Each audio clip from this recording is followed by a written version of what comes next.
Good evening, Potterheads. Tonight we're talking about a man who spent 12 years in the darkest prison in the world for a crime he didn't commit. His name is Sirius Black. If these quiet journeys help you drift off, subscribe so you can always find your way back. Now settle in. We're going all the way back to the beginning. Chapter 1. Born into the wrong family. The Black family was one of the oldest wizarding families in Britain, and they made sure everyone knew it. Their family tree was more like a monument than a record, stretching back centuries, every name a statement about who they were and what they believed. Pure blood. And if someone broke that rule, their name got burned off the tree entirely, like they'd never existed at all. Sirius Orion Black was born into that family in 1959. The eldest son, heir to the name, and from the very first years of his life, he was surrounded by people who spoke about bloodlines the way other families spoke about weather. It was just there, always, in the background of everything. The belief that magic made them better, that their blood made them superior, that mixing with anyone outside their circle was not just foolish, but shameful. His mother, Walburga Black, was the kind of woman who made her opinions felt without raising her voice. She didn't need to shout. The coldness was enough. She ran that house at number 12 Grimmauld Place with a particular brand of icy certainty, the kind that makes a child feel watched and measured rather than held. His father, Orion, was quieter, but no less firm in what he believed.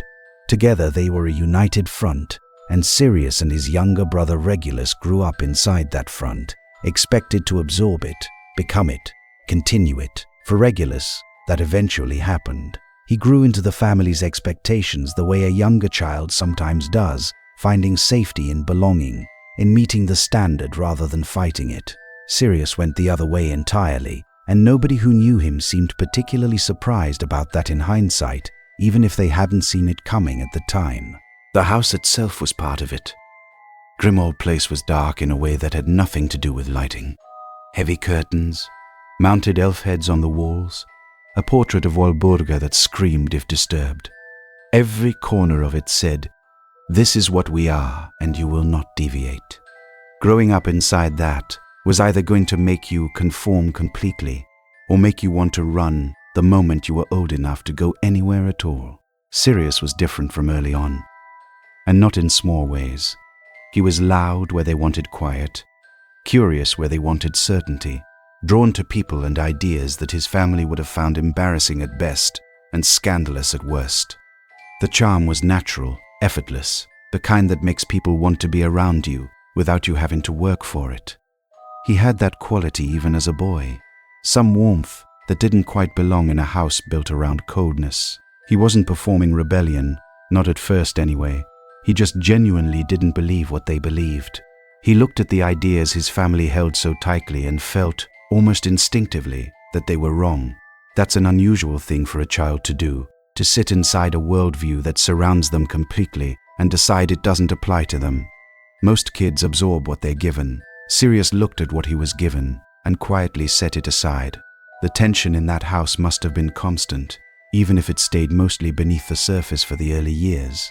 A mother who had very specific ideas about who her son should become, and a son who was already becoming something else. They couldn't both be right, and somewhere underneath the formal dinners and the correct posture, and the carefully maintained family reputation, both of them must have known it. By the time Hogwarts came into view, Sirius was already not quite what his family had planned for. He hadn't done anything dramatic yet. He hadn't made any big declarations or broken any rules they could point to. He was just quietly, persistently himself, which in that house was almost the same thing as a provocation. The question was what Hogwarts would do with him. A child like that, arriving at a school that sorted students into houses based on who they were, rather than where they came from, could go a few different ways. His family had been in Slytherin for generations, every single one of them, as far back as anyone could remember. That was the expectation, the assumption, the only outcome that would have made sense to Walburga. Sirius knew that. He walked into Hogwarts carrying the full weight of what his family expected, knowing exactly what the right answer was supposed to be, and somewhere, under all of that, probably already knowing he wasn't going to give it to them. The hat barely touched his head before it made its decision. Not Slytherin, Gryffindor. And just like that, everything his family had assumed about him stopped being an assumption. Think about what that moment must have been like for him, sitting on that stool in front of the whole school, first year, 11 years old, and having the hat announce in front of everyone that he was not what his family had always said he'd be. For some kids that would have been terrifying. For Sirius, there's every reason to believe it felt like relief. Because Gryffindor wasn't just a different house. For a Black, it was a statement. It was the house known for bravery, for nerve, for people who acted on what they believed, even when that came with a cost. His mother would not have taken it well. The idea of her son, her eldest, the heir to the Black name, sitting at the Gryffindor table instead of the Slytherin one, that would have landed like a small disaster in the Grimmauld Place drawing room, and Sirius knew exactly what it meant. He wasn't naive about the consequences. A sorting like that didn't go unnoticed at home. Letters would have been sent. Feelings would have been expressed, coldly and thoroughly. Expectations would have been revised downward, or perhaps just sharpened into something harder. But sitting at that table, surrounded by students who weren't chosen for their blood or their family name, but for something in themselves, Sirius was somewhere he hadn't been before. He was somewhere that might actually feel like it fit. That matters when you've spent your whole childhood in a house that never quite did. What he did with that, the friends he made, the person he became, the choices that followed him for the rest of his life, all of it started right there. One 11-year-old on a stool, a hat making a decision, and a family at home about to find out their golden son had gone and become a Gryffindor. There's something almost funny about it, if you didn't know how the rest of the story goes. He was in the right place, finally. Whether the right place would be enough to protect him from everything that came after is a different question entirely, and one the Sorting Hat couldn't have answered, even if it tried. There's another thing worth sitting with before we move on. Sirius didn't become a rebel at Hogwarts. He arrived as one. The school didn't create the distance between him and his family. It just gave that distance a name and a table to sit at. Whatever it was in him that refused to accept what he'd been handed, that was already there, formed somewhere in those early years inside a house that left very little room for being anyone other than what was expected. Most people need a reason to stop believing what they were raised to believe. Sirius seems to have simply never started. That's a rare thing, and it makes him an unusual kind of person. The sort who ends up either burning everything down around them or building something worth having from scratch. Sometimes both, in the same lifetime, which is more or less exactly how his story goes. The Black family tree eventually had his name burned off it too, just like the others who hadn't measured up. Burned off like he'd never been born there, like the tree had decided he was an embarrassment it didn't want to claim. He wore that like a badge rather than a wound, which tells you most of what you need to know about how far he'd come from the boy who first walked into that house, expecting nothing from it, and got exactly that. He was 11 years old when Hogwarts sorted him into Gryffindor, and in doing so, handed him back something his family had spent years trying to take away, without even realizing they were doing it. The chance to actually be himself. Whatever that turned out to mean, whatever it cost him, the story of Sirius Black starts right there, on that stool, with a hat making a choice his mother would spend years not forgiving. And there's something quietly poetic in that, if you let yourself see it. Chapter 2. The house that never felt like home. Nobody who knew the Black family would have been shocked that Grimmauld Place was a difficult place to grow up. Houses like that are built to produce a certain kind of person, and they usually succeed because the pressure is so constant, so total, that most children eventually find it easier to bend than to keep pushing back. Sirius pushed back, every single time. The portrait of Walburga Black that hung in the entrance hall gives you a pretty good sense of what she was like in life. Screaming at anyone who came near it, going on about blood traitors and mudbloods and the dishonor brought on the family. She was still doing it decades after her death, which tells you something about how deeply those beliefs ran.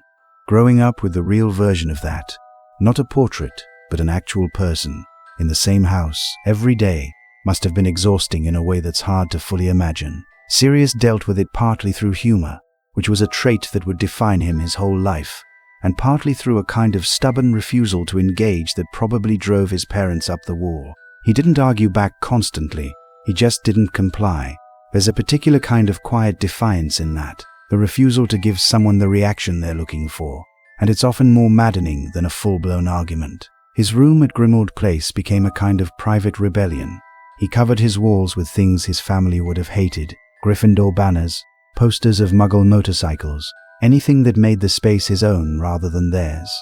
It was a teenager's room, in other words, except that most teenagers aren't decorating specifically to antagonize a mother who considers their house choices a personal insult to 800 years of family history. Regulus was watching all of this, of course. Younger brothers tend to. And Regulus chose a different path, not because he was weaker or less intelligent, but because the two of them were different people, and the same pressure that made Sirius dig his heels in made Regulus look for a way to make it stop by giving his parents what they wanted. Neither of them was wrong exactly. They were just finding different ways to survive the same house. The relationship between the two brothers is one of the quietly sad things about this whole story. They were close once, the way brothers close in age often are, especially when the world outside their family unit feels hostile or strange. Whatever warmth existed between them got slowly worn down by the choices each of them made, the paths that kept diverging until they were too far apart to call back across. Sirius leaving for Gryffindor, Regulus eventually joining the Death Eaters. Those weren't decisions made in a vacuum. Both of them were responses to the same house, the same parents, the same relentless weight of what the Black family expected. When Sirius was 16, he left. Not gradually, not with a long goodbye, but suddenly, on a night when things had gotten bad enough that staying felt impossible. He turned up at the Potter house, at James's door, and that was it. He didn't go back. James's parents took him in without apparent hesitation, and by all accounts he never really left, not emotionally anyway.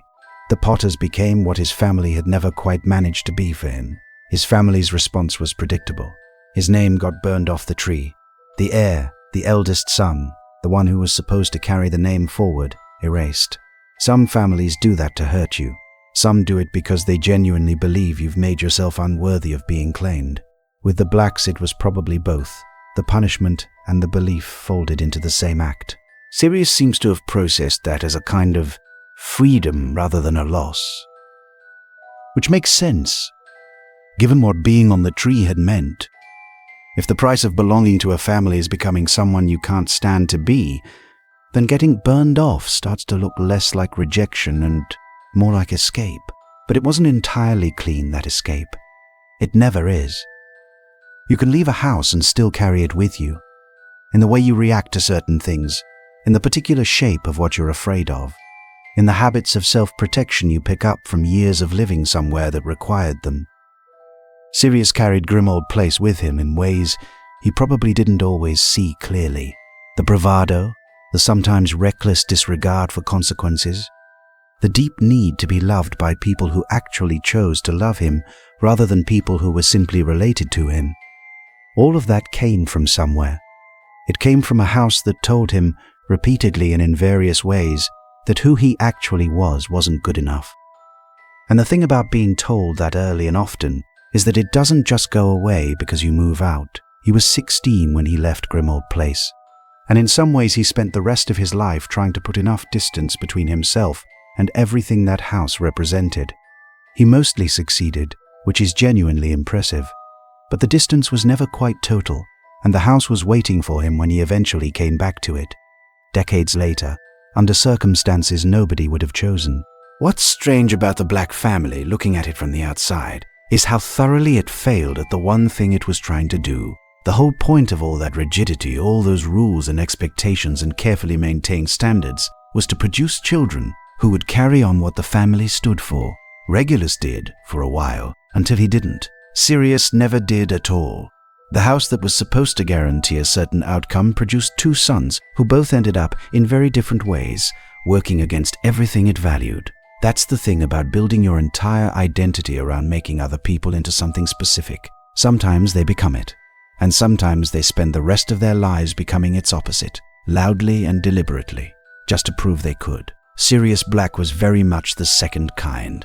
And the most remarkable thing is that even accounting for everything the house put him through, he came out of it with enough warmth left to love people fiercely, to fight for things he believed in, to be genuinely funny and genuinely loyal in ways that had nothing to do with the coldness he grew up around. Where that came from, how he kept hold of it through a childhood in that house, is one of the more interesting questions his story raises. Maybe some people just arrive in the world with something the environment can't quite get at, some core that stays warmer than everything pressing down on it from the outside. Sirius seems to have been one of those people. The house tried. It simply didn't quite win. His childhood also shaped something else in him that matters a lot for what comes later. He had a very clear, very personal understanding of what it felt like to be judged for things outside your control. For who your family was, for what your name meant, for the house you'd been sorted into. That experience gave him a particular kind of empathy that people raised in easier circumstances don't always develop. He knew what it felt like to have people decide who you were before you'd had a chance to show them. That's part of why his friendships at Hogwarts mattered so much to him. The people there were choosing him, the actual him, not the heir to the black name or the disappointment who'd gone to Gryffindor. They were choosing Sirius, the funny one, the reckless one, the one who pushed every boundary just to see what happened. For someone who'd grown up in a house that wanted him to be someone else entirely, being chosen for exactly who you were was probably the most important thing in the world. James Potter and the others gave him that, and in return, Sirius gave them everything he had, which, as it turned out, was quite a lot. The loyalty that came out of those years was the kind that survives things most friendships don't, the kind that holds up under real pressure rather than the everyday kind. It had to be that strong, because the pressure that eventually came for all of them was real in a way none of them could have anticipated when they were still teenagers making up names for themselves on a piece of enchanted parchment. For now, what matters is where he started, what he came from, and the quiet, stubborn fact that he walked out of it, still recognizably himself. Chapter 3: The Friend Who Changed Everything. James Potter was the first person Sirius had ever met who was genuinely his equal, and that's saying something for a boy who'd grown up around people who considered themselves superior to nearly everyone. James wasn't superior, he was just effortlessly, irritatingly good at everything, and he didn't seem to need anyone's approval for it, which was probably the thing Sirius found most refreshing. They met on the Hogwarts Express in their first year, two boys who immediately recognized something in each other. The particular energy of people who aren't quite sure how to be in a room without filling it completely. They were both loud, both funny, both capable of being absolutely infuriating in exactly the same way. Putting them together was either going to be a disaster or a friendship that lasted the rest of their lives. It turned out to be both, technically, though not in the way anyone expected. Remus Lupin was different from the two of them. Quieter, more careful, the kind of person who thought before speaking in a way that Sirius and James fundamentally did not. He had reasons for that carefulness that the others didn't know about yet, reasons he was carrying alone and would keep carrying alone for longer than he should have had to, but he laughed at the same things they laughed at, and that turned out to matter more than the differences. Peter Pettigrew was the fourth, smaller than the others, less obviously talented, eager in a way that sometimes crossed into desperation. The Marauders were the kind of group that could have been cruel to someone like Peter, the way groups of clever, confident boys often are to the ones who don't quite fit. They weren't. They let him in, genuinely, and made him one of them. That generosity would end up costing them more than any of them could have imagined. Together, the four of them became the Marauders, a name they gave themselves that said everything about how they saw their years at Hogwarts. Not as students enduring school, but as people making the most of a place, finding all its edges and hidden corners, turning the whole castle into a kind of playground for the specific brand of intelligent mischief they collectively excelled at. For Sirius, the friendship gave him something he'd never had at home. People who were genuinely glad he existed. Not glad because he carried the right name or showed up for the right dinners, but glad in the way that means they'd have been bored and less happy without him there. That distinction mattered enormously to someone who'd spent his childhood feeling like a disappointment in the place where he was supposed to belong. James's family helped too. The Potters were warm in a way Grimmauld Place had never been, and when Sirius showed up at their door at 16, running from his own family, they didn't hesitate. Euphemia and Fleamont Potter simply absorbed him into their household, fed him, gave him somewhere to sleep, and treated him like one of their own, without making a production of it. For Sirius, who'd grown up in a house where love came conditional and cold, That kind of effortless welcome must have felt like something close to miraculous. He spent holidays with the Potters from then on. Going back to Grimmauld Place wasn't really an option, and even if it had been, why would he have? He had something better. He had a family that had chosen him rather than simply produced him, which was the thing he'd been missing his whole life. The dynamic between him and James was the heart of the Marauders, though. Equal in a way that neither of them was quite equal to anyone else. They pushed each other into things neither would have done alone. The good things and the less good things both. They made each other braver and also occasionally more reckless than was wise, which is a common feature of very strong friendships between people who both have a tendency toward the dramatic. James was the one with the invisibility cloak, which helped considerably when it came to the kinds of adventures the Marauders were regularly getting into. Sirius was the one with the ideas, or at least enough of them to keep things moving. Remus was the one who could occasionally talk them out of the worst ones, when he could be bothered, which wasn't always. Peter was along for the ride, thoroughly delighted to be included, and not asking too many questions about the fine details. What they built together over 7 years at Hogwarts was the kind of friendship that most people only get once in a lifetime. The kind where you end up knowing someone better than almost anyone else does, where years of shared history add up to something that feels irreplaceable. It was irreplaceable. The particular shape of the Marauders, the 4 of them together, couldn't be replicated and didn't survive intact. But while it lasted, it was one of those rare things that was genuinely as good as it looked from the outside. Sirius had come to Hogwarts carrying the weight of what his family expected, and somewhere in those 7 years he put it down. He was still carrying other things by the end, some of them heavier than he knew, but the specific burden of being a Black who was supposed to act like a Black, that one he mostly managed to leave behind. The friends he found there helped him do it.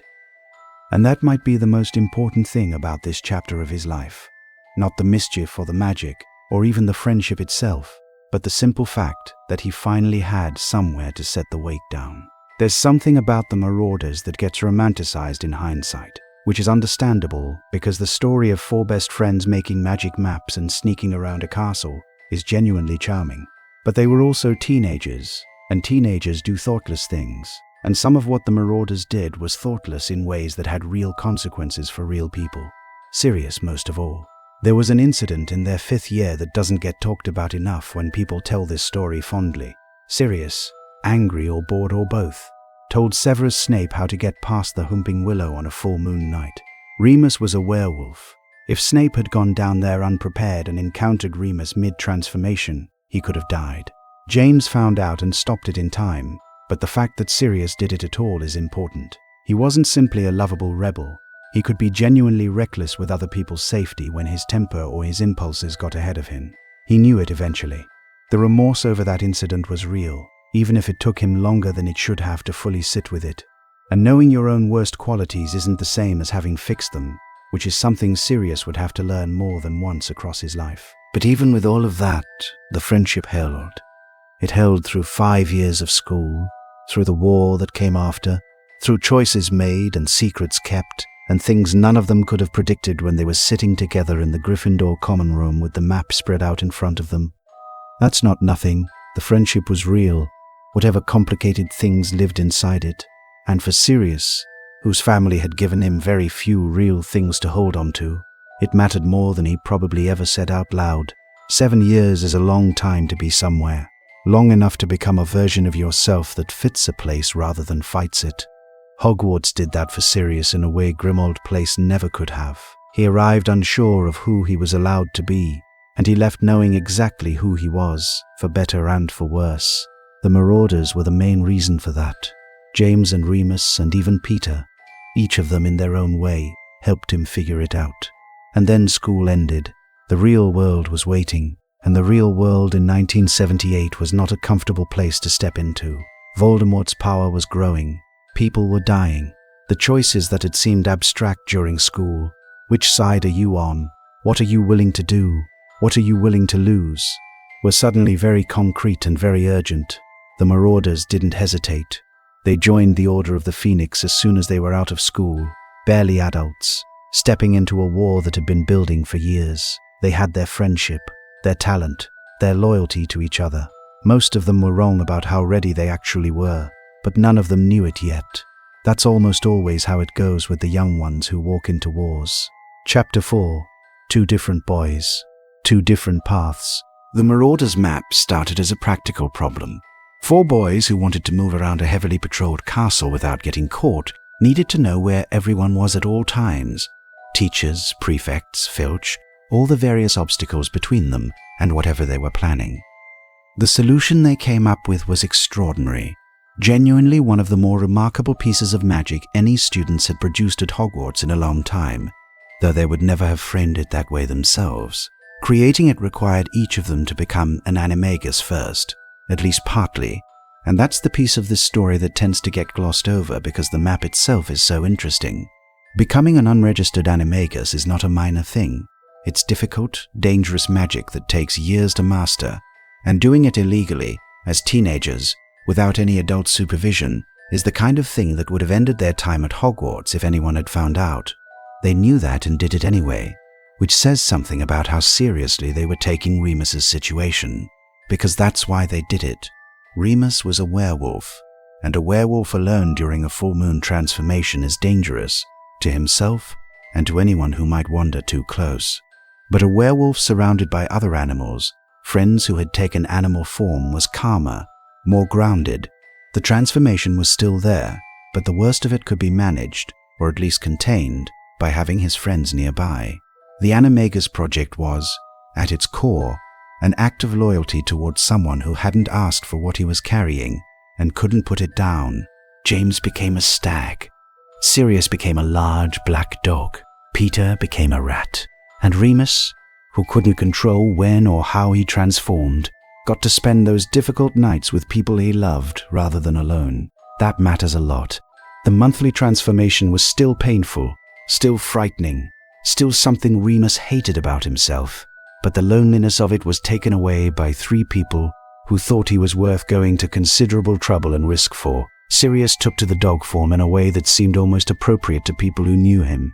Large, loud, running full speed into things, deeply attached to specific people, and more or less indifferent to everyone else. The Animagus form tends to reflect something real about a person, and a big black dog who refuses to stay still and runs toward danger rather than away from it was, on reflection, extremely serious. The map came later, built from the intelligence they gathered during those nighttime wanderings around the castle grounds. Every corridor, every secret passage, every room, every person shown as a small moving dot with their name attached. It tracked even ghosts, which is a detail that shouldn't work as well as it does and yet does somehow, which probably says something about how much care went into making it. They named themselves on it. Moony, Wormtail, Padfoot, Prongs, each name chosen for what their animal form suggested. A private language between 4 people who'd spent years building something that was partly a practical tool and partly just a monument to the fact that they'd figured it out together. The map was theirs. Nobody else had one. Nobody else could have made one. Not that version of it. Not with those specific names tucked into its corners. What's interesting about the map from the outside is how much effort and genuine talent went into creating something whose primary purpose was enabling rule breaking. They were clearly capable of extraordinary things. They could have pointed that capability at almost anything. They pointed it at building a detailed map of a school so they could sneak around it more efficiently, which is either a waste of talent or exactly the right use of it, depending on your perspective and probably your age. Dumbledore almost certainly knew about it, or suspected. He was the kind of headmaster who knew more than he let on about what was happening in his school, and 4 students who were regularly wandering around at night without getting caught for years would have registered as something. He didn't intervene, which fits with the broader Dumbledore approach of allowing people enough room to become who they were going to be, even if that process was slightly illegal. The invisibility cloak was James's, passed down through his family, one of the genuine Deathly Hallows, though none of them knew that at the time. It was useful for obvious reasons. A group of people trying to be somewhere they weren't supposed to be benefited considerably from having the ability to become invisible, and James shared it without much apparent thought about ownership. That's its own kind of loyalty, the casual sharing of something extraordinary because the people you're sharing it with are worth it. All of this, the Animagus transformations, the map, the years of nighttime wandering and careful planning, and genuine magical achievement happened between 4 boys who were also just figuring out who they were in the ordinary teenage way, the extraordinary and the completely mundane running alongside each other the whole time. By the time they left Hogwarts, they'd built something that would outlast most of what they'd do afterward. The map kept turning up, kept mattering years and years after they'd made it. That's the nature of things made with real care and real skill. They tend to stick around and prove useful in ways their creators couldn't always predict. And somewhere on that map, hidden in the corners where they'd written their own names, was the record of exactly who they'd been when they made it, young and clever and sure of each other in a way that's harder to hold on to the older you get. There's a version of this story where the map and the cloak and the animagus forms are just clever school adventures, fun pieces of lore that add texture to a world already full of interesting details. But they mean something beyond that. They're evidence of what these 4 people were capable of when they were working towards something together. The scale of what they built, quietly, without telling anyone who might have stopped them, speaks to the kind of trust and collaboration that most people never really find. Sirius in particular seems to have thrived in the middle of that.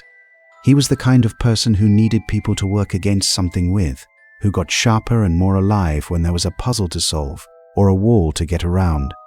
Give him a clear obstacle and good company, and he was at his best. The Marauders gave him both, consistently, for 7 years. What would have happened to him without them is worth thinking about.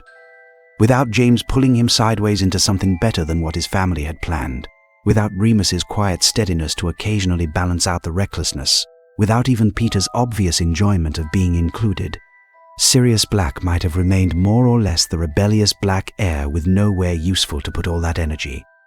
Instead, he became something more specific and more interesting than that. He became a marauder, which meant he became himself, the best version of it anyway, and that was entirely down to the people he found in those first weeks at school. The map sits in a drawer or a trunk somewhere for years after Hogwarts, eventually finding its way to Harry and doing exactly what it was made to do, showing who's where, helping someone navigate a place full of hidden corners. The people who made it were long gone by then, scattered by time and war and choices none of them would have predicted. But the map was still there, still working, still doing what 4 teenagers built it to do, with a care that turned out to outlast almost everything else. The names they chose tell you something. Mooney for Remus, turning the thing he hated into something his friends claimed alongside him. Padfoot for Sirius, a big black dog in the dark. Prongs for James, something grand and slightly ridiculous. Wormtail for Peter, harmless and small, just a rat's tail. The names felt like a private joke when they chose them. They turned out to mean considerably more by the time the story ended. The map, the names, the whole construction of those years, it was a foundation that would eventually be tested in ways none of them could have imagined. That's the nature of things built in the good years. You don't know yet what they'll have to hold. Chapter 5. The War That Changed Everything. By the time the Marauders left Hogwarts in 1978, Voldemort's war was no longer something happening in the background of ordinary life. People were dying. Families were being torn apart. The wizarding world had split, not cleanly along any obvious line, but in the way wars usually split things, roughly and unevenly, with plenty of people caught in the middle, just trying to survive. Sirius, James, Remus, and Peter joined the Order of the Phoenix almost immediately. Dumbledore's resistance, the people who were going to fight back rather than wait it out and hope they weren't next. They were young, barely out of school, and they walked into it with the particular confidence of people who haven't yet seen enough to know how bad things can actually get. James and Lily were together by this point, properly together after years of James working on Lily's patience in ways that had not always gone well for him. They got married young, the way people sometimes do when the world outside the relationship feels dangerous enough that the one safe thing looks very important to hold on to. Sirius was the best man. He stood there at that wedding as James's person, the one James had chosen to have next to him for the biggest moments, and that said something about what the years since first year had built. The war changed things between all of them in ways that were hard to see clearly while it was happening. Trust became complicated, not because the friendships weren't real, but because Voldemort was specifically good at turning real things into weapons. He understood how loyalty worked, how it could be pressured from the inside, how the people you loved most were also the people best positioned to destroy you if they chose to or were forced to. Suspicion crept in. Even among the Order, even among people who'd been fighting together for the same side, there was a low, constant hum of wondering who might have been turned. Information kept getting out. The Death Eaters seemed to know things they shouldn't have known, to show up in places they shouldn't have known to show up. Someone was talking. Nobody knew who. Sirius came under suspicion too. He was a Black after all. His whole family was on the other side. His brother Regulus had joined the Death Eaters. From a certain angle, in a climate of genuine fear and genuine betrayal, a man from that family who'd rejected everything his family stood for could look either like someone who meant exactly what he said, or like someone running a very long game. It was an unfair suspicion, but not an irrational one, given everything.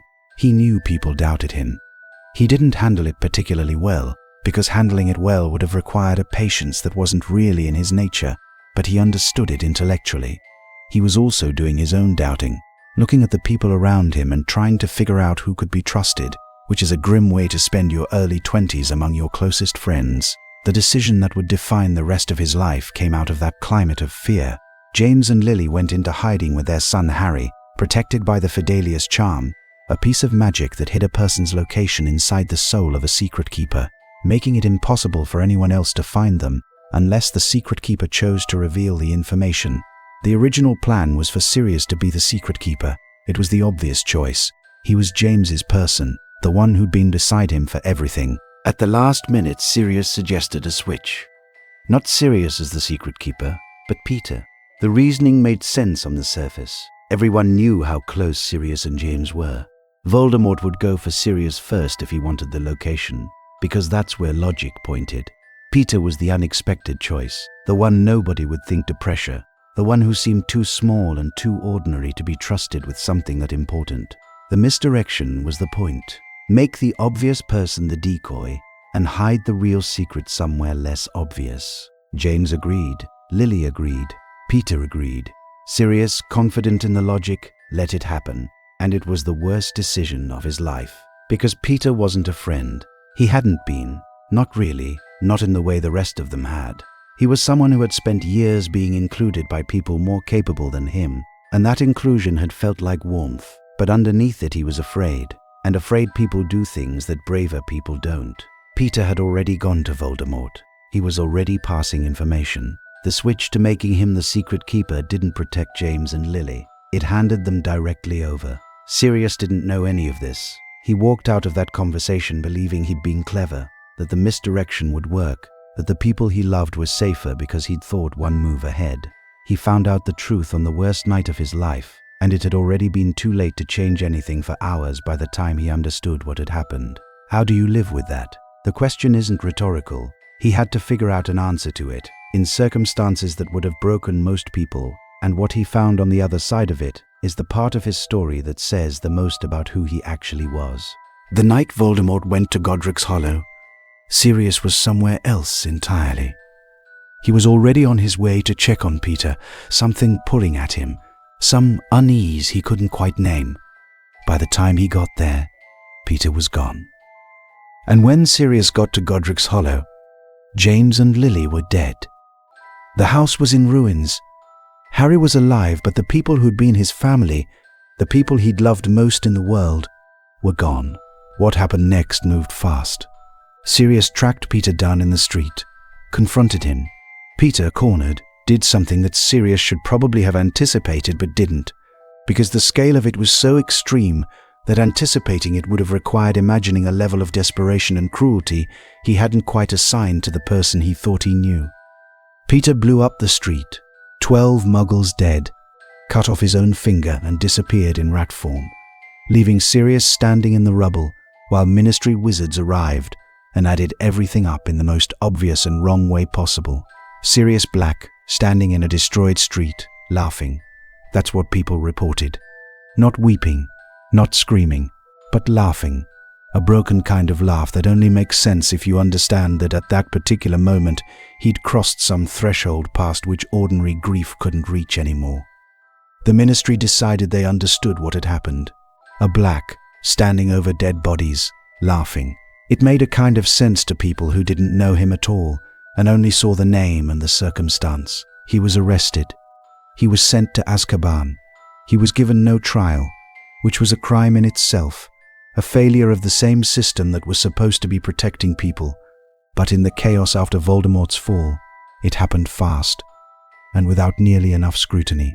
And Sirius, who had gone from best man at his best friend's wedding to standing in a destroyed street being arrested for murder in the space of about 24 hours, went to prison for something he didn't do.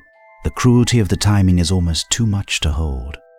One day removed from losing the people he loved most, he lost his freedom too, accused of the one thing he would never have done to the people who meant everything to him.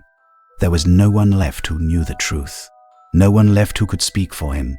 The one person who could have cleared his name had faked his own death and was living as a rat somewhere, waiting for Voldemort to return.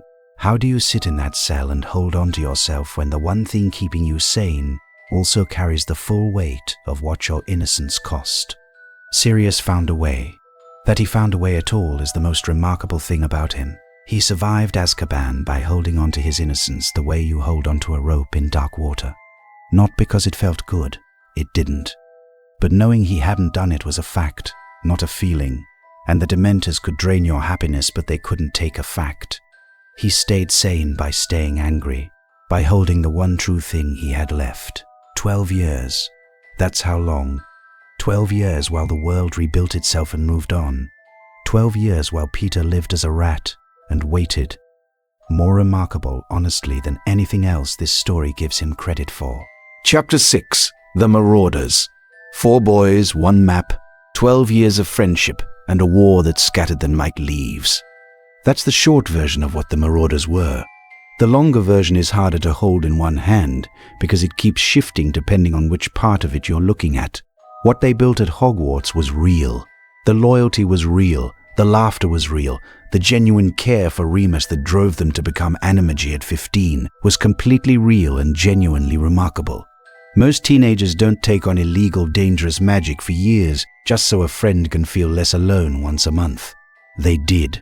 That says something about who they were, at least in those years. Sirius was the one who held the energy of the group. James was the natural leader, the one people looked to, but Sirius was the one who kept things from going quiet. He was the spark, the one who turned a boring Tuesday into something that would get retold for years. When he was in a room, the room felt different. Not louder, necessarily, though it often was louder, just more alive. He was also the one most likely to take a joke too far, most likely to let his temper make a decision his head would regret later. The incident with Snape and the Whomping Willow is the clearest example, but it wasn't an isolated moment. There was a pattern of Sirius acting fast and feeling the weight of it afterward, and that pattern didn't disappear when he left school. It followed him into the war, into Azkaban, into everything that came after. Remus has said, years later, that Sirius was the bravest person he knew, and also sometimes the most reckless, and that these two things were not unconnected.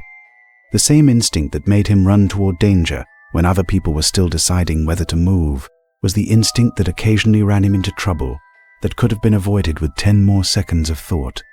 It's hard to surgically remove that quality from a person, even when you can see clearly the cost of it. You take the whole thing, or you leave it alone.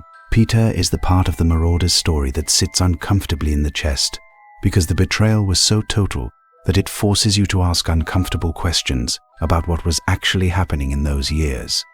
Did Peter mean any of it? Did he love them in his way, even while he was betraying them?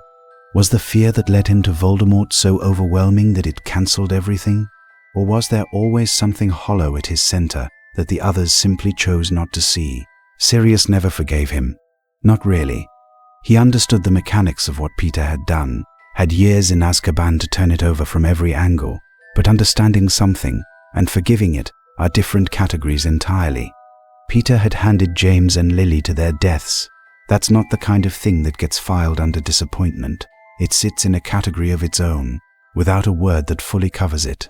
The four of them came apart in the worst possible way, not slowly and sadly the way friendships sometimes do, but suddenly, violently, on the worst night of all their lives.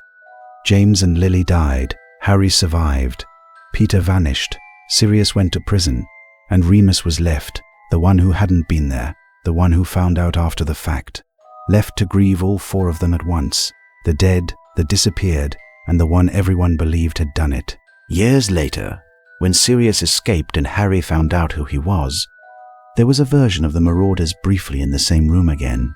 Not four of them. 3, and Peter in rat form without anyone realizing it yet. And even then, even in that strange and fractured version of a reunion, there was something recognizable in how Sirius lit up at the sight of Harry. The way being near James's son seemed to make him more himself than he'd been in a long time. The Marauders never really got their ending. There was no proper reunion, no full accounting of what had happened and why, no chance for the three of them who were left to sit in a room together with enough honesty and enough time to work through it. Peter escaped again. Sirius died 2 years later. Remus survived the war, but died in the final battle, leaving Teddy without parents the same way Harry had grown up without his. What the Marauders were, at their best, was a small chosen family in a school that could have been lonely for all of them for different reasons. What they became, by the end, was a story with too many broken pieces to reassemble cleanly. Both things are true at the same time, which is often how it goes with the groups that matter most. The good years are real, and so is everything that came after. There's something worth sitting with about what the Marauders represented to people who came after them. To Harry, finding out about his father through their eyes, they were almost mythological at first. The brilliant pranksters, the ones who made that map, the ones who'd managed to become animagi as teenagers just to help a friend. The reality was messier, as it always is when mythology runs up against actual people. James wasn't perfect. He was arrogant as a younger student in ways that cost him real goodwill with real people. Sirius could be cruel when he decided someone deserved it. Remus let things go too long without saying them, including things that might have mattered if he'd said them sooner. Peter, of course, was Peter. And yet despite all of that, what they made together was something most people genuinely never find. Harry grew to understand that, grew to see his father as a person rather than a saint, which is the harder and more honest thing to do, and grew to understand Sirius the same way, not a perfect man, a real one, someone who made mistakes, sometimes serious ones, and also someone who was genuinely funny, genuinely brave, genuinely incapable of pretending to be something he wasn't even when pretending might have made his life considerably easier. The Marauders were complicated, the same way every group of people who've spent years together in intense circumstances becomes complicated. Bonds that strong pick up scar tissue along with the warmth, and by the end theirs had plenty of both. What they started as was 4 boys on a train who found each other before the world had a chance to make them into anything in particular. What they became was another story entirely, and Sirius, who'd come from a family that specialized in making people into very specific things whether they wanted to be or not, got to be a Marauder first, got to be chosen for who he actually was, rather than shaped into who someone else had decided he should be. That's not a small thing. For someone like him, coming from where he came from, that might have been the most important thing that ever happened to him, before everything else did. It's also worth remembering that the Marauders existed during a war, not the second one, the first one. The one that people sometimes forget was just as frightening while it was happening, because nobody knew yet how it would end. They were doing all of this, the map and the mischief and the animagus work, in the years just before Voldemort's first rise reached its worst point. School felt like a separate world, which it was. But the world outside it was already starting to press through the cracks. Some of their peers were already choosing sides. Some were being recruited, pressured, or frightened into things they'd spend the rest of their lives either defending or regretting. The Marauders came out of school with their values mostly intact, which wasn't guaranteed, and they walked into the Order of the Phoenix together, which wasn't nothing. They chose the right side, the 4 of them, at a moment when not everyone was doing that. Peter's eventual betrayal doesn't erase that choice. It complicates it, makes it sadder, asks harder questions about what he actually believed during all those years. But Sirius, James, and Remus chose clearly. fought genuinely and paid for it in ways that were neither fair nor predictable. Being a marauder wasn't just about the map and the jokes. It was about who you stood with when standing mattered, and 3 of the 4 got that right, at least at the start. Whether that start was enough to define what they were is the question the rest of the story keeps asking, without quite answering. Halloween 1981 is one of those dates in wizarding history that carries a weight out of proportion to how briefly the night itself lasted. By the time morning came, everything had changed.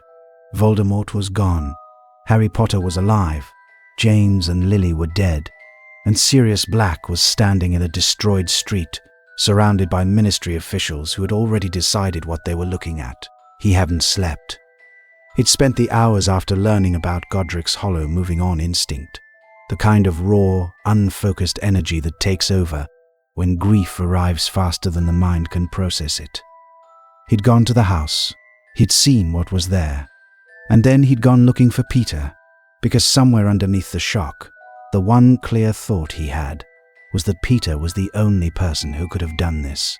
When he found him, Peter didn't wait to hear what Sirius had come to say. He knew. And Peter, who had survived as long as he had by reading situations and identifying which way they were going to fall, screamed in the middle of a crowded street that Sirius had betrayed James and Lily, loud enough for witnesses to hear, deliberate enough that people would remember. Then he blew up the street, 12 muggles dead in an instant, cut off his finger, dropped it in the rubble, and transformed into a rat and vanished. The whole thing took seconds. And in those seconds, Peter constructed a story so complete that it would hold up for 12 years. A body count, a named murderer, a piece of physical evidence, witnesses who heard him make the accusation before he died.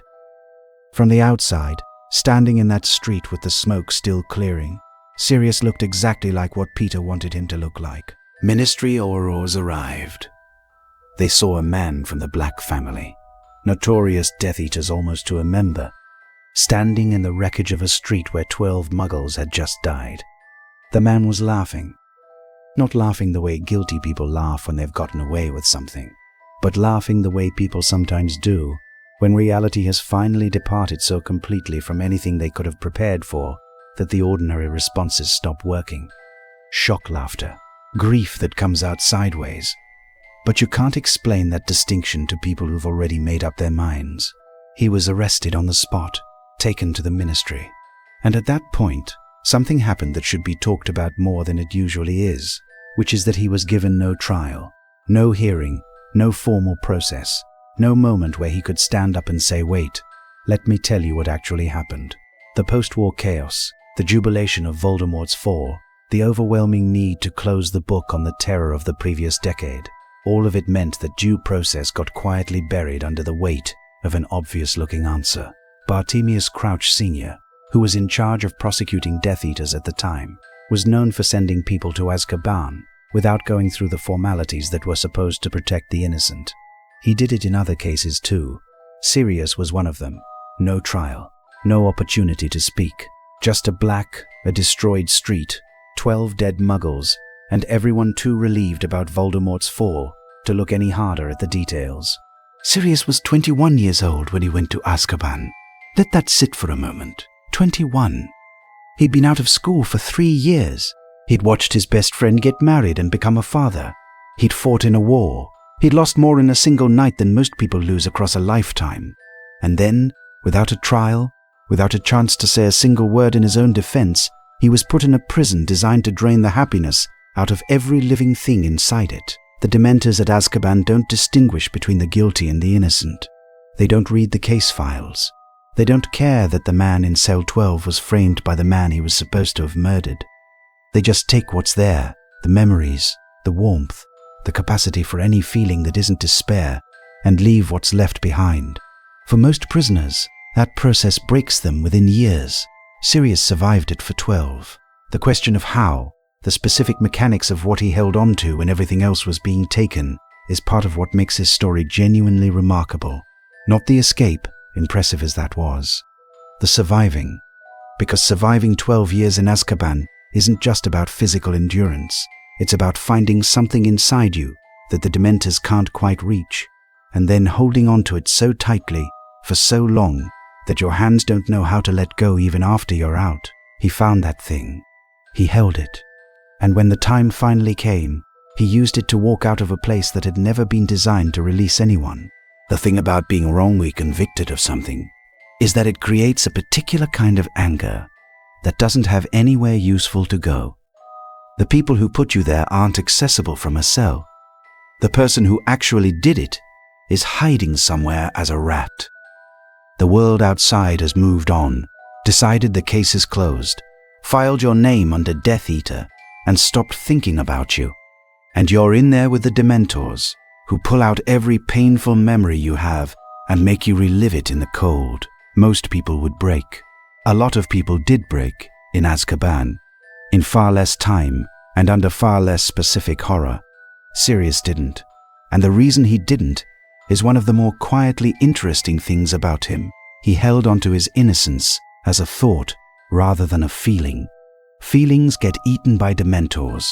A thought, a clear known fact. I didn't do this.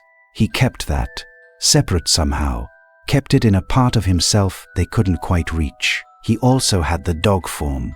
When things got too heavy, he'd transform, and a dog's mind doesn't hold on to human grief the same way. The Dementors found him harder to feed on as a dog. He didn't feel happiness in that form, but he felt less. Less of everything, including the unbearable weight of knowing what had happened and being completely powerless to do anything about it. He lost things in those 12 years that never fully came back. The lightness, the humor that had come so easily at school, that version of himself existed somewhere in his memory, but wasn't always accessible on the other side. He came out of Azkaban, thinner, wilder, more prone to lurching between extremes, from intense focus to reckless impulsiveness, with not much in between. That's not a character flaw. That's what 12 years in that specific place does to a specific kind of person. But he came out. He came out knowing exactly who he was, and exactly who had taken everything from him, and exactly what he was going to do about it. That kind of clarity is its own strange prize. The thing Azkaban gave him instead of stealing it. The specific knowledge that survives when everything else gets stripped away. And somewhere in all of it, he saw a photograph in a newspaper. A photograph of Peter Pettigrew's rat, sitting on the shoulder of a family named Weasley, one son holding him, about to start at Hogwarts. The same rat he'd chased through a street 12 years before. The rat with the missing finger. That's when Sirius decided it was time to leave. Chapter 8. 12 Years in the Dark. The first thing you have to understand about Azkaban is that it was designed to break people. Not accidentally, not as a side effect of confinement, but deliberately. The Dementors who guarded it didn't just prevent escape. They fed on the prisoners. They circled the cells and drained the warmth out of the air and out of the people inside, until all that was left was the worst experiences a person had ever lived through, playing on repeat in the dark. Most people who went to Azkaban came out changed in ways that couldn't be undone. Even a few months was enough to mark someone permanently. A few years produced people who were barely recognizable to the family who'd known them before. 12 years was not something anyone was expected to survive with their mind intact, and most didn't. Sirius survived. The explanation he gave years later was simple and strange at the same time. He knew he was innocent. That knowledge, he said, wasn't a feeling. Feelings the Dementors could strip away. But a fact was different. The fact that he hadn't betrayed James and Lily. The fact that Peter was still alive somewhere. That stayed separate in some part of him the Dementors didn't seem to reach the same way. He also had the animagus form, which turned out to matter more than anyone could have predicted when he'd learned it as a teenager. A dog doesn't carry human grief the same way a human does. When the cold got too heavy, when the memories were coming too fast and too loud, he'd transform, and the dog's mind would flatten everything, reduce the world to simpler inputs: cold, hunger, the sound of the sea. Not happy, not by any measure, but something closer to bearable. He spent a lot of time as the dog. More and more, as the years passed and the human version of him became harder to hold together, the Dementors noticed but couldn't feed on him as effectively in that form, which was its own strange advantage, though an advantage that came at a cost. The more time spent as the dog, The harder it was to come back to the human, to reassemble the thoughts and the feelings and the sense of being a person with a history rather than just an animal enduring the present. The years blurred. That's the most honest thing that can be said about them. There weren't distinct memories of year 3 and year 7, the way there might have been in an ordinary life. There was just the dark and the cold and the knowledge he held on to, and the occasional newspaper that a guard would leave where he could see it, probably not thinking he was doing Sirius any particular favor, but providing the only connection to the outside world that existed. He watched Harry grow up through those newspapers, not directly, not in any meaningful way, but in the occasional mention, the brief references to the boy who lived. He knew Harry had gone to the Dursleys. He knew the broad shape of what had happened after Godric's Hollow, though the details were sparse and filtered through a wizarding press that had very little interest in reporting on the specifics of a Death Eater's imprisonment. The guilt about Harry was its own separate thing from the grief about James and Lily. He was Harry's godfather. That meant something, or it was supposed to mean something. And Harry was growing up in a house with relatives who, by everything Sirius knew about them, were not going to make that easy. He couldn't do anything about it from inside Azkaban. He couldn't reach Harry, couldn't explain, couldn't be any version of what he'd promised to be when James had asked him to take that role. That helplessness sat alongside everything else in the cell. The inability to do the one thing that might have given the years some purpose, to protect the child his best friends had left behind. All he could do was survive, and hope that surviving would eventually be worth something. When he saw Peter in that photograph, something shifted. Not hope exactly, not at first, but something sharper than the resignation he'd been carrying. Peter was alive. Peter was at Hogwarts, and Voldemort's servants, the ones who'd stayed loyal through the years of apparent defeat, were becoming bolder. The signs were there for anyone looking at the right things. He thought about Harry in that photograph too. 13 years old, the same age the Marauders had been when they'd started working on the map, started becoming animagi, started building the things that would define the rest of their lives. Old enough to be in serious danger if Voldemort came back, and Peter was already in position. Sirius didn't escape Azkaban because he was tired of being there, though 12 years would be enough to make anyone desperate. He escaped because he looked at that photograph and understood that staying had stopped being an option. Peter was close to Harry, and whatever it cost him to get out, whatever came after, he was not going to sit in a cell, while Peter Pettigrew put his hands anywhere near the last piece of James and Lily that was still alive in the world. There's a version of the Azkaban years that focuses on the suffering, and it's accurate as far as it goes. But there's another version that's equally true, which is that those 12 years were also the years in which Sirius Black, stripped of everything except the most basic facts of his own innocence, discovered exactly how much of himself couldn't be taken away, no matter how hard the Dementors worked at it. He came out damaged. Anyone would have. He came out thinner and wilder and less stable than the person who'd gone in.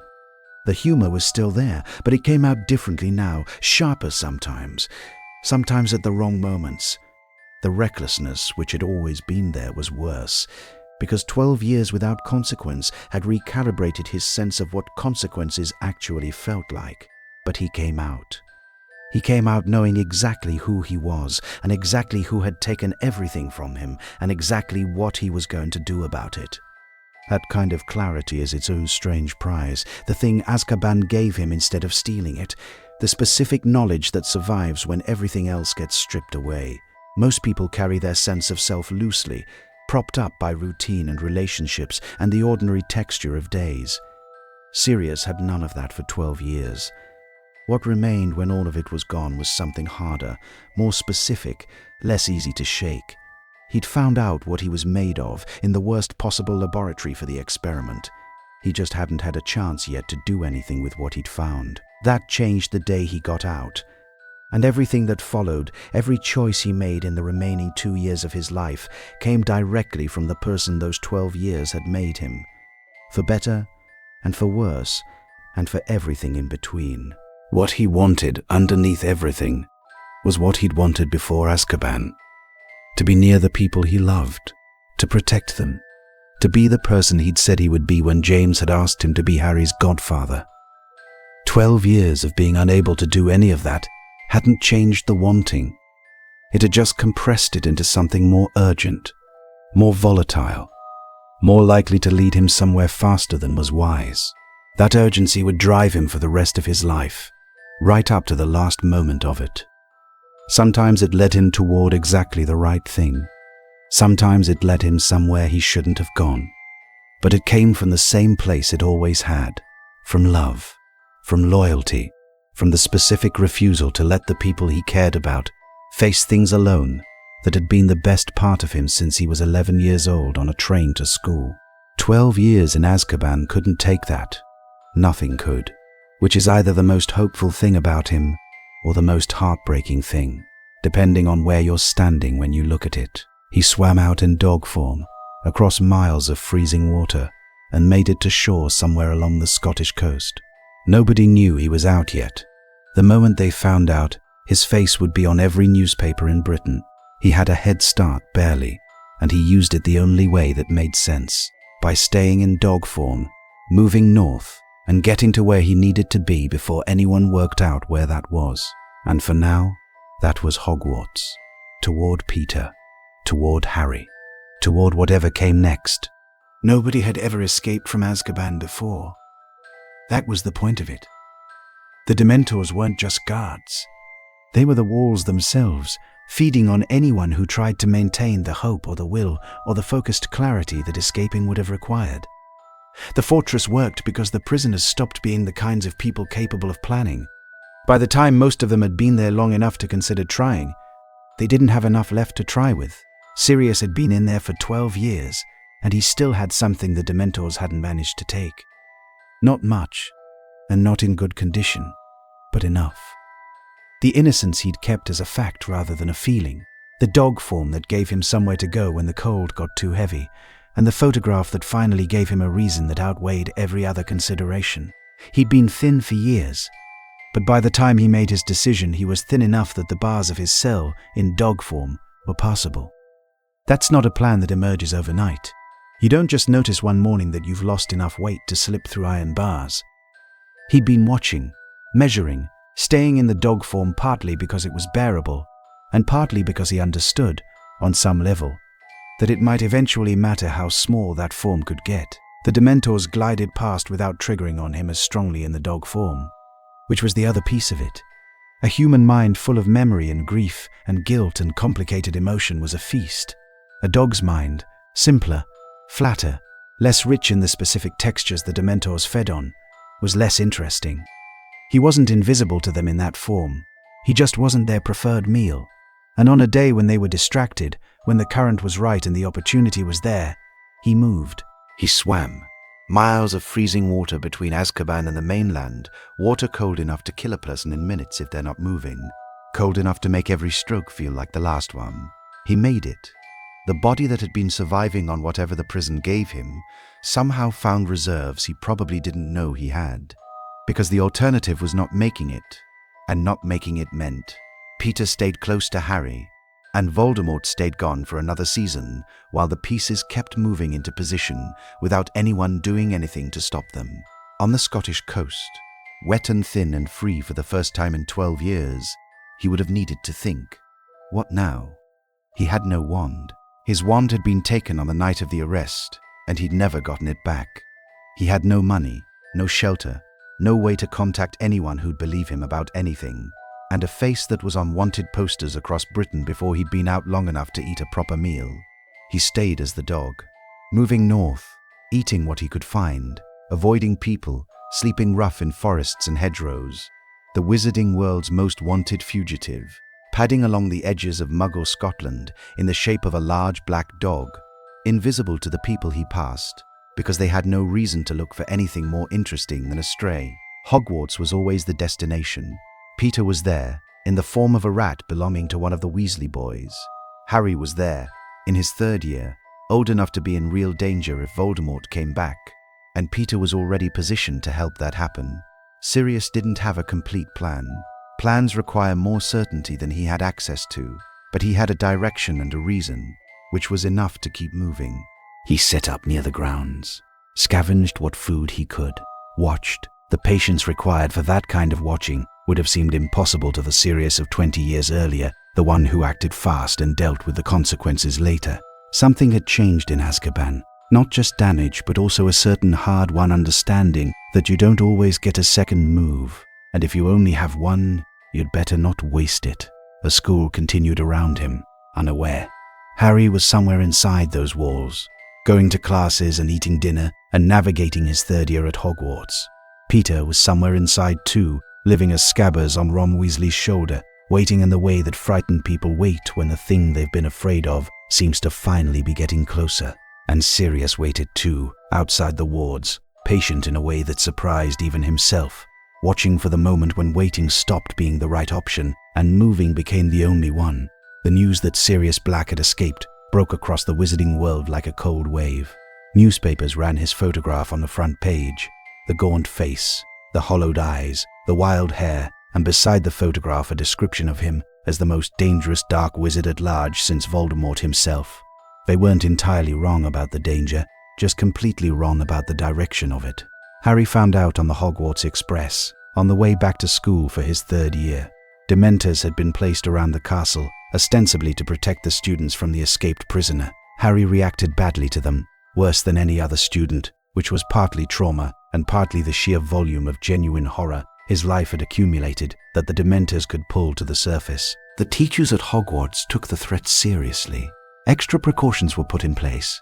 Dumbledore brought in Remus Lupin to teach defense against the dark arts that year, a choice that seemed coincidental to anyone who didn't know that Remus had been one of the people closest to Sirius, one of the last people alive who understood what the Marauders had actually been. It wasn't coincidental. Inside the castle, rumors ran ahead of facts, the way they do when something frightening is happening and the true version hasn't made it to most people yet. Sirius Black wanted to kill Harry Potter. That was the story. That was what almost everyone believed, including Harry, for most of that year. Outside the castle, in the cold and the dark, Sirius knew what Harry believed about him, knew it and couldn't change it, not without getting close enough to talk, which he couldn't do without being seen. The gap between the truth of who he was and the story everyone had decided he was had been the shape of his life for 12 years. It wasn't going to close easily or cleanly, and he probably knew that going in. He waited anyway, because the alternative was giving up, and giving up was the one thing 12 years in Azkaban hadn't managed to teach him how to do. The year at Hogwarts moved at the rhythm years at Hogwarts always moved at, lessons and meals and Quidditch matches, and the ordinary texture of school life running alongside the less ordinary awareness that someone dangerous was out there and might get in. Harry played Quidditch in the rain and fought Dementors and worked on his Patronus with Remus, not knowing that the man teaching him that charm had once spent full moon nights running alongside the man the whole school was now afraid of. Remus knew more than he was saying, which was a habit so old for him by that point that it probably felt more like breathing than concealment. He knew Sirius. He'd known him since they were 11. He didn't know yet whether Sirius was guilty or not for certain, and he was in an impossible position, teaching in a school that was on high alert because of a man he'd once called one of his closest friends. Meanwhile, the rat sat on Ron's shoulder through all of it, attending classes, eating in the Great Hall, sleeping in the Gryffindor dormitory, hiding, as he'd been hiding for 12 years, in a place that had turned out to be safer than anywhere he could have imagined. Right inside the school, right next to Harry, right under the nose of every precaution that had been put in place to stop the wrong man from getting in. It was going to break open eventually. These things always do. The only question was when, and how, and which version of events people were going to be standing closest to when it finally happened. He got into the castle eventually, through persistence and knowledge built across 7 years and a very detailed map. He found the Gryffindor common room. He was looking for Peter. What he'd say to Harry, how to explain what had taken 12 years to arrive at, he probably hadn't fully worked out. Chapter 10. The Truth About Peter Pettigrew. The moment in the Shrieking Shack is one of those scenes that shifts everything you thought you understood about the story so far. 3 teenagers, 2 adults, a rat, and 12 years of misdirection, all arriving in the same room at the same time. Sirius gets there first, having pulled Ron through a tunnel by the leg after Ron's dog, who was actually Sirius in animagus form, dragged them all down there through the Homping Willow. Harry arrived expecting to confront the man who'd killed his parents' best friend and betrayed his parents. He arrived ready to act on that, which at 13 means something more impulsive and less considered than it does at 30. He had his wand out.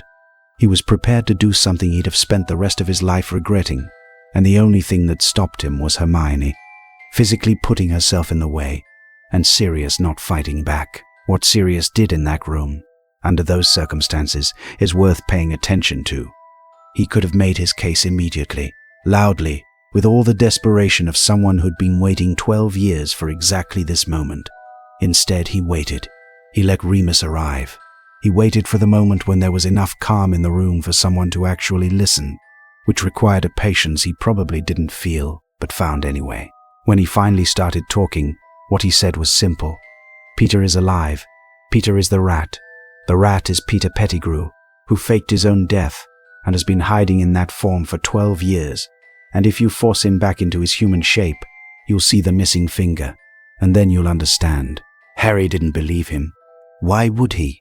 Everything he'd been told about Sirius Black for the past several months pointed in exactly one direction, and a gaunt escaped prisoner with wild eyes claiming the actual killer was a rat wasn't a particularly compelling counterargument on its face. But Remus believed him. Remus knew. Remus had seen the map, had seen the name Peter Pettigrew listed as alive and present at Hogwarts, when he was supposed to have been dead for 12 years, and had been carrying that knowledge alone for the hours since. Remus helped. He confirmed what Sirius was saying, verified the rat, forced the transformation, and there was Peter, the actual Peter, not a rat, but a man, small and frightened, and exactly as guilty as Sirius had spent 12 years saying he was, missing the finger he'd cut off himself in that street to frame Sirius, alive in a way that made every piece of the official story collapse in an instant.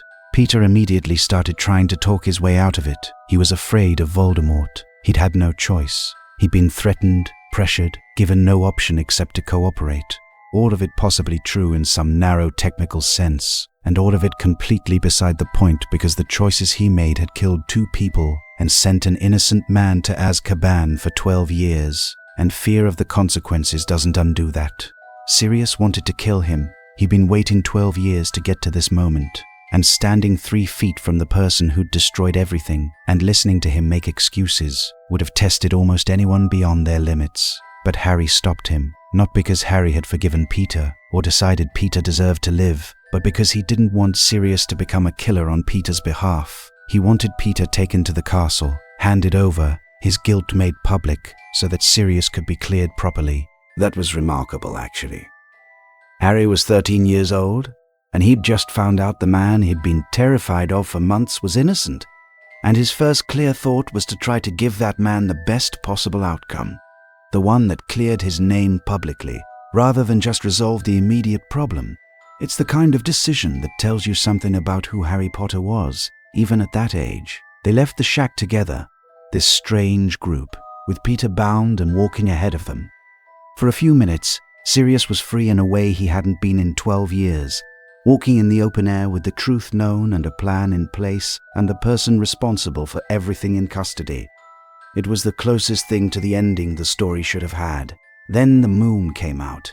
Remus hadn't taken his potion, and the plan, perfect as it had been for those few minutes, fell apart completely, the way carefully constructed plans have a tendency to do when a werewolf transformation nobody accounted for enters the equation. Peter escaped. He transformed back into the rat and ran before anyone could stop him. And everything that had just been resolved, the 12 years of injustice about to be corrected, the truth about to be made public, all of it went back to being just Sirius's word against a story everyone already believed. But this time, there were 3 teenagers who knew. 3 people who'd been in that room and heard everything. Whether that would be enough was the question that was going to define the next chapter of his life. The aftermath of that night was chaotic in the way that nights involving escaped prisoners and werewolf transformations and time travel tend to be. Sirius ended up on the roof of the castle tower, recaptured by Ministry Dementors before anyone could stop it, his freedom lasting roughly the duration of 1 walk across a school grounds before the system that had wrongly imprisoned him the first time reasserted itself with the same indifference it had shown 12 years earlier. Harry and Hermione went back in time. That's a sentence that requires a moment to settle. They used a time turner, a device that allows its user to revisit the recent past, and they went back several hours to try to fix what had gone wrong. They freed Buckbeak, the hippogriff who'd been sentenced to execution. They freed Sirius, guiding him to Buckbeak so he could escape on the hippogriff before the Dementors performed the kiss. He got away. Not the ending any of them had wanted, not the cleared name and the public acknowledgement that the Ministry had spent 12 years imprisoning the wrong man. Just another escape, another running, another temporary solution to a problem that would need a permanent one, eventually. But he was free. He was alive. He was out of Azkaban and no longer in a tower waiting for Dementors, and the 3 people who'd been in that room knew the truth now, even if they couldn't prove it in any way that would hold up in front of the Ministry. He sent Harry a letter afterward, a short one, practical, explaining things. He also sent a permission slip for Hogsmeade visits, signed in a way that was technically valid, because even on the run, apparently, he still had opinions about Harry missing out on things he should get to do. That detail says a lot. You can strip a person of their freedom for 12 years, and they'll still have opinions about permission slips if the person they're giving them to is the son of the person they loved most in the world. Harry kept the letter. Of course he did. It was one of the first things he had from someone who'd known his parents, someone who'd chosen to love him specifically rather than out of obligation. That mattered. It was going to keep mattering, right up to the very end. He spent the months after on the move, hiding, sending owls. He went somewhere warm, which after 12 years of Azkaban seems like a reasonable priority. He stayed in contact with Harry, offered what advice he could from a distance, which wasn't much, but was more than nothing to a boy who'd grown up with nobody giving that particular kind of attention. The connection they built through letters was tentative but real. Sirius was figuring out how to be a godfather from a distance. Harry was figuring out what it meant to have someone who'd known his parents and chosen to love him anyway. Neither of them was entirely sure what to do with the other, which is often how the most important relationships start. Underneath all of it, the world was shifting in ways that would make the distance between them impossible to maintain much longer. Voldemort was moving, the signs were building, and the person positioned closest to that movement, the rat with the missing finger, was still out there, doing what he'd always done, finding the most dangerous alignment and attaching himself to it. Chapter 11. The Man Harry Almost Had. There's a period between Harry's 3rd and 4th year that doesn't get talked about enough, because it's the closest thing Sirius and Harry ever got to something resembling normal. Sirius was out of Azkaban, still a fugitive, still uncleared, but alive and in contact, and Harry had a phone number for the first time in his life for someone who genuinely wanted to hear from him. They wrote letters.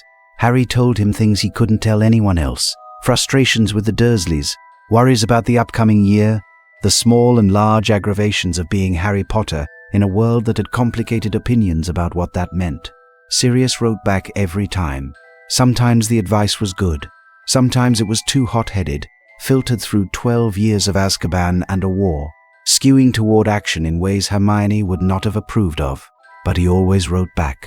That consistency was the thing. Harry had grown up in a house where nobody was particularly interested in him, where his presence was tolerated rather than wanted. Sirius writing back, every single time on whatever scraps of parchment he could find, wasn't nothing. For Harry, it was probably one of the more significant things happening in those months, even if it looked from the outside like just a letter exchange. When the Triwizard Tournament started and Harry's name came out of the Goblet of Fire, despite him not having entered it, Sirius came back to Britain. He shouldn't have. He was a wanted man, his face on every ministry wall, his name making officials reach for their wands. Going back was the opposite of safe.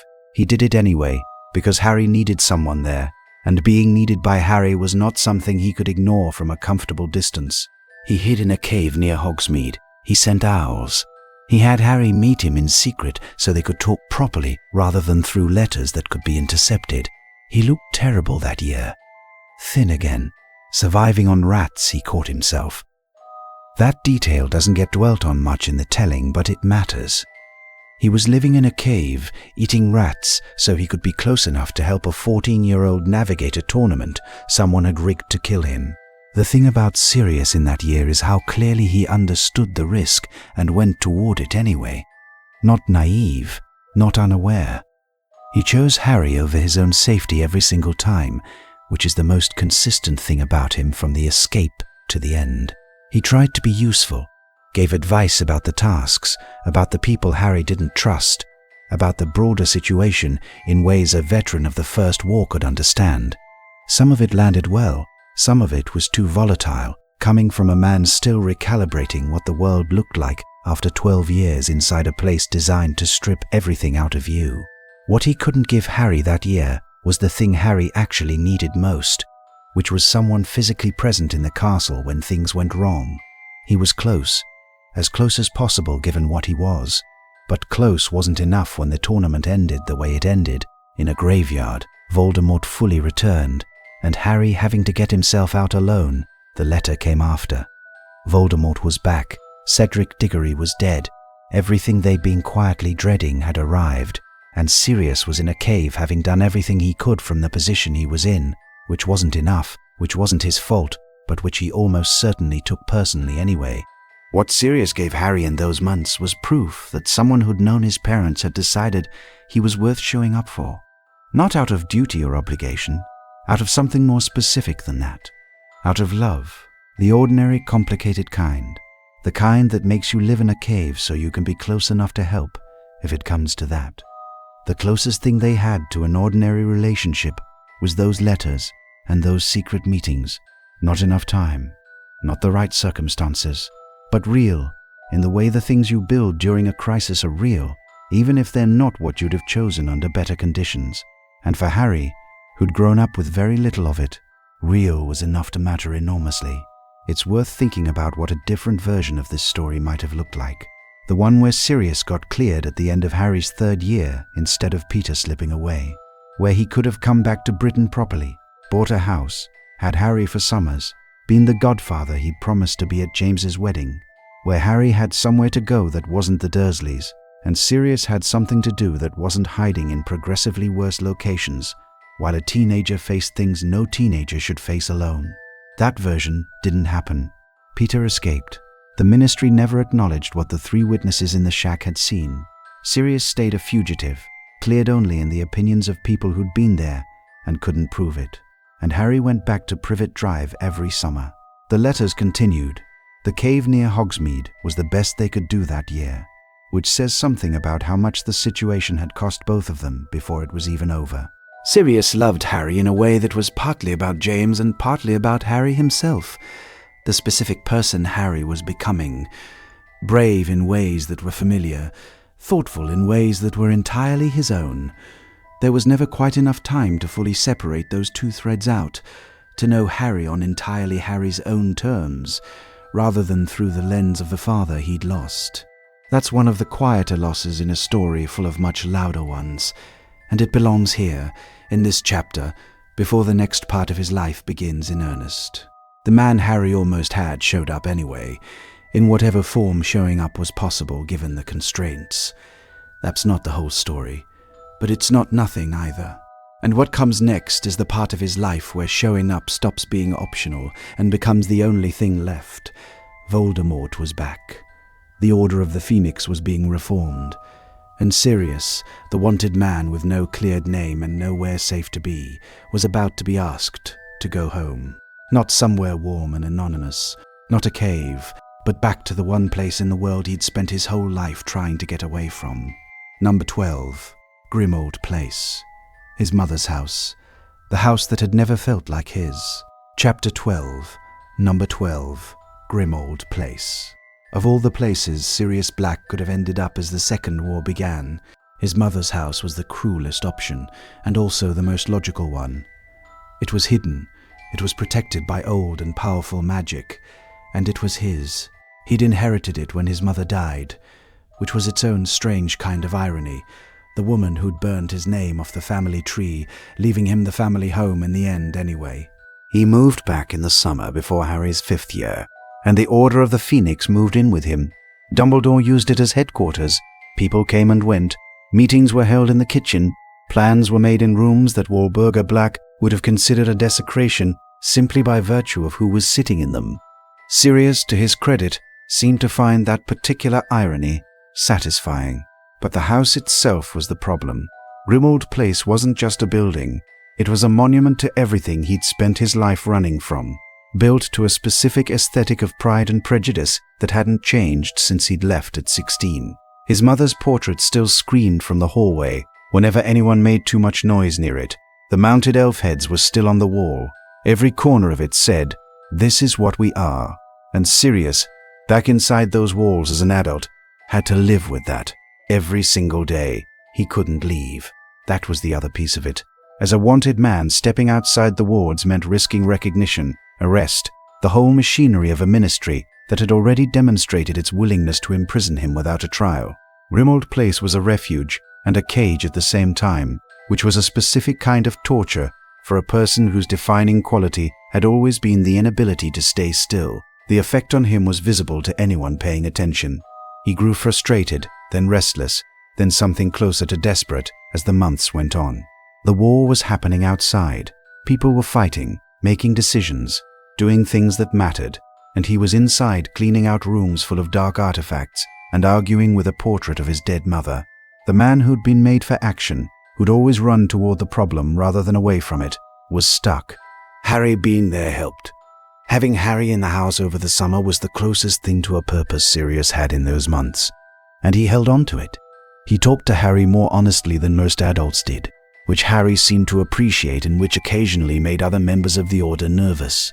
Sirius didn't filter things the way they wanted him to. He told Harry more than they were comfortable with, because he thought Harry deserved to know what was happening in his own life. Molly Weasley specifically had strong feelings about this. The tension between them in that house was real and not entirely unfair on either side. She was worried about Harry, worried about what too much information too fast would do to a 15-year-old already carrying an extraordinary amount. Sirius thought Harry had earned the right to know. Both of them were right, in different ways, about different parts of the same problem. He also spent time with Kreacher, the house elf who'd been there since before Sirius was born, who hated him with a specificity that was almost impressive. Kreacher had been loyal to Walburga. He'd absorbed everything she believed and treated Sirius as the betrayer of everything that mattered. Their relationship was one long, slow disaster, and Sirius handled it badly, which he later wouldn't have the chance to correct. The house was doing something to him, and he knew it was doing something to him, and knowing it didn't help. It was pulling him back toward the version of himself that had existed before Hogwarts, before the Marauders, before any of the things that had made him who he actually was. The walls remembered the boy who'd been unhappy there, and they pressed that memory back on him every day whether he wanted it or not. By the end of that summer, when Harry had to go back to school, and the house emptied out again, Sirius was left in Grimmauld Place with Kreacher, and the portrait, and the mounted heads, and the silence. That silence was probably the worst part. He'd spent 12 years in Azkaban learning that silence was survivable. But the silence there had been imposed on him by something external. This silence was just the absence of the people who'd made the house feel like somewhere worth being. An absence is a different kind of hard. There were good moments inside the house too, and it would be dishonest to leave those out. The Order meetings brought people he cared about. Remus was there sometimes. The Weasleys filled the kitchen with noise and warmth in a way that made the rooms feel temporarily like somewhere different. Fred and George running their experimental magic in the corners of the house. Ginny and Ron bickering. The ordinary texture of a large, warm family, doing what large, warm families do. Sirius absorbed all of that like someone who'd been cold for a very long time and had only recently come somewhere with a fire. He'd grown up in this house without any of that. The contrast between what it had been and what it became, temporarily, when the Order was there, was probably one of the stranger emotional experiences of an already strange life. But the Order would leave. Harry would go to school. Remus had things to do outside the walls. And Sirius would be left with what the house actually was, underneath the temporary warmth of people who cared about him. Dark, old, full of things he'd never wanted, and couldn't throw away because they were protected by magic his family had spent generations putting in place. He started cleaning it out, going through rooms methodically, destroying dark artifacts, trying to make the place into something that felt at least slightly less like a shrine to everything he'd spent his life rejecting. It was useful work and gave him something to do with his hands. Whether it helped with the deeper problem of being trapped in the one place on Earth most likely to remind him of everything he hated about where he came from is a different question entirely. He was stuck, in every sense of the word, and everyone around him could see it even when they didn't say it out loud. The war needed him to stay put. The house needed him to be there. And Sirius, who had never once in his life been good at staying put, was trying to find a way to be the person the situation required without losing what remained of himself in the process. Chapter 13. Back into the fight. The Order of the Phoenix was Dumbledore's answer to the problem of Voldemort returning. The same answer he'd built the first time around. A group of people who decided that waiting to see what happened wasn't something they were willing to do. They met in Sirius's kitchen, planned in his drawing room, and operated out of a house that its owner couldn't leave without risking arrest. Sirius threw himself into what participation was possible from inside those walls. He attended every meeting. He offered intelligence from his knowledge of old Death Eater families, the ones he'd grown up around, whose habits and loyalties and likely hiding places he understood better than most, because he'd been raised in proximity to all of it. His family connections, the same ones that had made people suspicious of him during the First War, turned out to be genuinely useful information when you were trying to anticipate what the other side might do. He was good in the meetings, focused, sharp, contributing things that mattered. The frustration of Grimmauld Place fell away somewhat when there was a specific problem in front of him, a question that needed answering, a plan that needed pulling apart and reassembling into something that might actually work. The Sirius who'd built the Marauders map at 15 was still in there somewhere, the one who liked a puzzle and was good at thinking several moves ahead when he could keep his emotions from getting there first. The problem was everything between the meetings. The long days when nothing was happening, and the house pressed in on all sides, and the portrait screamed if anyone walked too heavily down the hall. The weeks when Remus was away on assignment, and the Weasley children were at school, and the kitchen was quiet in a way that echoed. That's when the walls did their work on him, pulling him back towards something he'd spent decades trying to move away from. He fought it by focusing on Harry. When Harry wrote, he wrote back immediately. When Harry came home for the summer, he made the most of every day of it. He advocated for Harry in order meetings when others wanted to keep him out of things they considered too dangerous or too adult, arguing that a boy who'd survived what Harry had survived deserved to be treated as something closer to an equal than most of them were comfortable with. That position created friction. Not everyone agreed with it, but Sirius held it with the particular stubbornness of someone who understood from personal experience what it felt like to be excluded from information about your own life, to have important things decided by people who decided they knew better. He wasn't going to do that to Harry if he could help it. The year wore on. Voldemort's return was being denied publicly by a ministry that preferred the comfortable lie to the frightening truth, which meant the Order was operating in a world where most people thought they were either wrong or dangerous. Dumbledore had been removed from his position at Hogwarts for a period. Dolores Umbridge was installed at the school, making Harry's year there considerably worse than it needed to be. And Sirius was at Grimmauld Place, fielding letters and attending meetings and trying not to lose his mind inside a house that had been trying to claim him since he was a child. He started taking small risks, showing up places he probably shouldn't have shown up, accompanying Harry and the others in disguise to King's Cross at the end of the school year, unable to quite bring himself to stay entirely behind the wards when there was something happening that involved the people he cared about. Each of those small risks was also a signal to anyone paying close attention that the longer this went on, the harder it was going to be for him to hold himself back from the larger ones. Dumbledore noticed. Others noticed. The concern wasn't unfounded. Sirius in a cage, even a relatively comfortable and purposeful cage, was still Sirius. And Sirius in a cage for too long had a demonstrated history of eventually doing something about it regardless of whether the timing was right. He was fighting to stay useful, fighting to stay present, fighting to stay the version of himself that the people around him needed, rather than the version the house was trying to make him. Some days he won that fight more clearly than others, but the fight itself was constant, running underneath everything else, exhausting in a way that didn't always show on the outside. There were moments in that year when the old Sirius came through clearly. When Harry sent a Patronus that drove off a Dementor attack in Little Whinging, and the ministry tried to expel him for it. Sirius was one of the voices arguing most forcefully for fighting back through proper channels, rather than simply accepting an obviously political decision. When the Order debated how much Harry should know about the prophecy, he pushed hard for transparency. These weren't small contributions. The Sirius who could sit in a room full of adults with complicated opinions and make a clear, specific case for something he believed, while also knowing which battles to fight and which to let go, was a more useful person than the one the house was trying to produce. He held on to that version of himself with real effort. He also maintained something that mattered to Harry more than perhaps anyone fully understood from the outside. He maintained a relationship. He kept being the person Harry could talk to honestly, kept being the one who didn't filter things through an excess of worry or protection, or the complicated feelings adults tend to develop when they care too much about someone's safety. He talked to Harry like someone worth talking to, which was, for Harry, still not something he could take for granted. The year moved toward its end with Voldemort's influence spreading, and the Ministry's denial becoming harder to maintain. Something was going to break. The only question was where and how, and which of the people Sirius cared about would be in the path of it when it did. The answer came in June, in the Department of Mysteries, in a room full of prophecies and a message that Harry received that wasn't entirely what it seemed to be. Harry thought Sirius was being held there, being tortured, in danger. The vision was planted deliberately, by Voldemort, for exactly this purpose.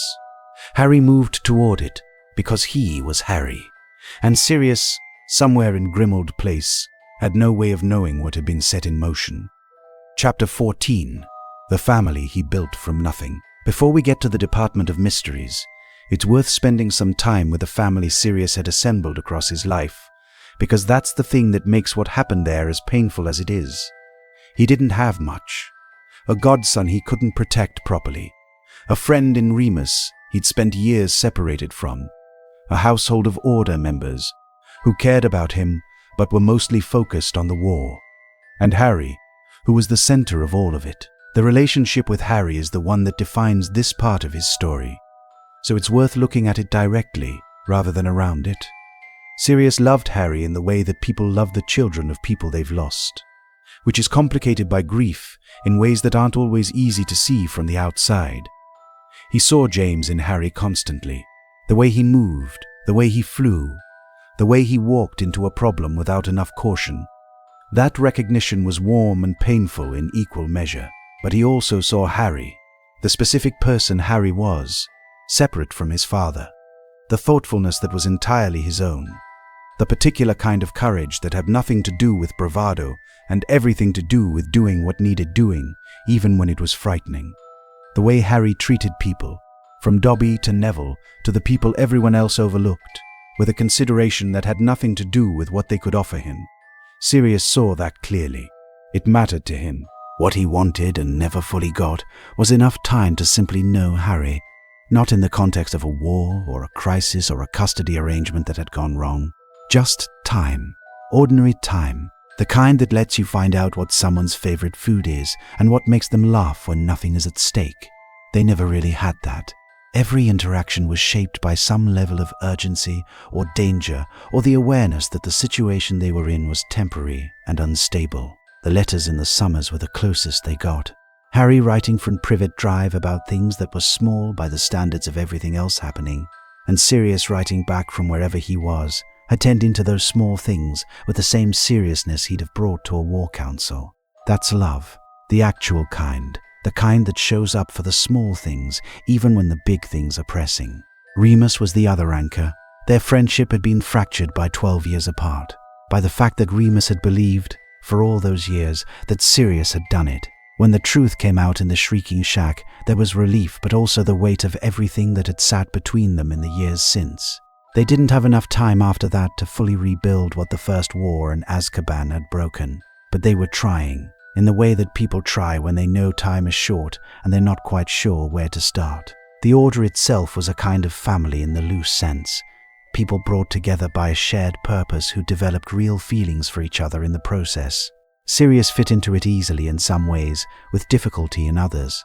The people who knew him understood what he was dealing with. The ones who didn't sometimes read his restlessness as recklessness, his advocacy for Harry as sentimentality interfering with strategy.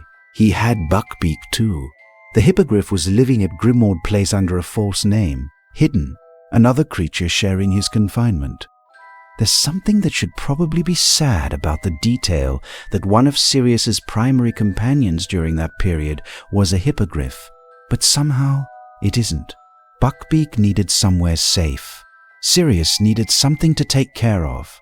It worked in the way unlikely things sometimes do. The family he'd built from nothing wasn't a conventional one by any measure. A godson he saw in fragments.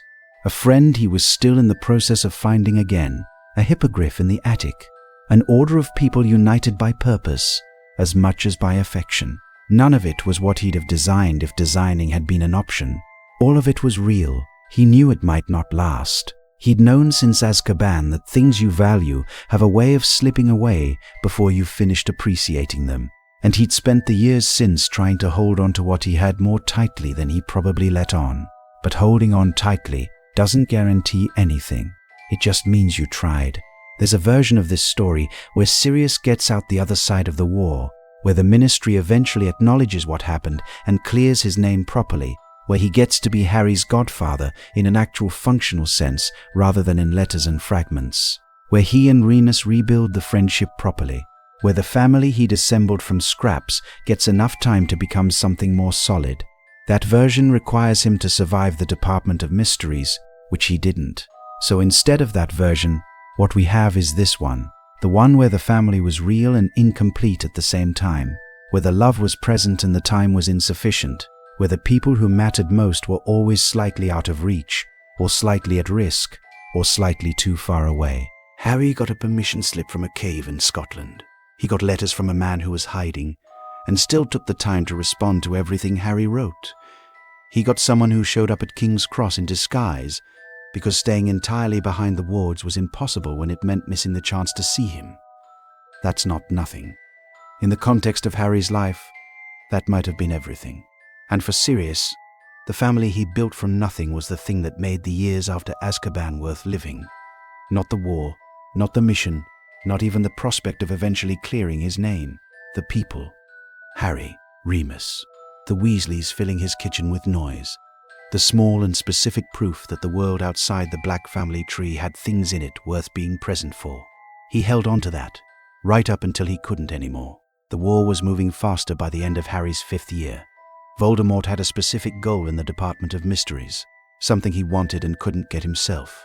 He needed Harry to go there, and the way to get Harry to go there was to make Harry think that someone he loved was in danger.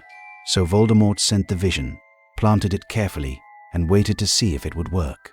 It worked because Harry loved Sirius, which means the trap was built from the best thing about both of them, and that's the particular cruelty of how it ended. Chapter 15, The Department of Mysteries. Harry got the vision in June, near the end of his 5th year at Hogwarts.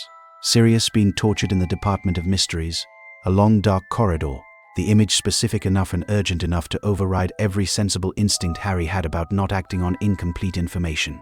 He tried to check whether it was real, couldn't confirm one way or the other, and then he went anyway, because the alternative was doing nothing, and doing nothing while someone he loved might be in danger wasn't something Harry Potter was capable of.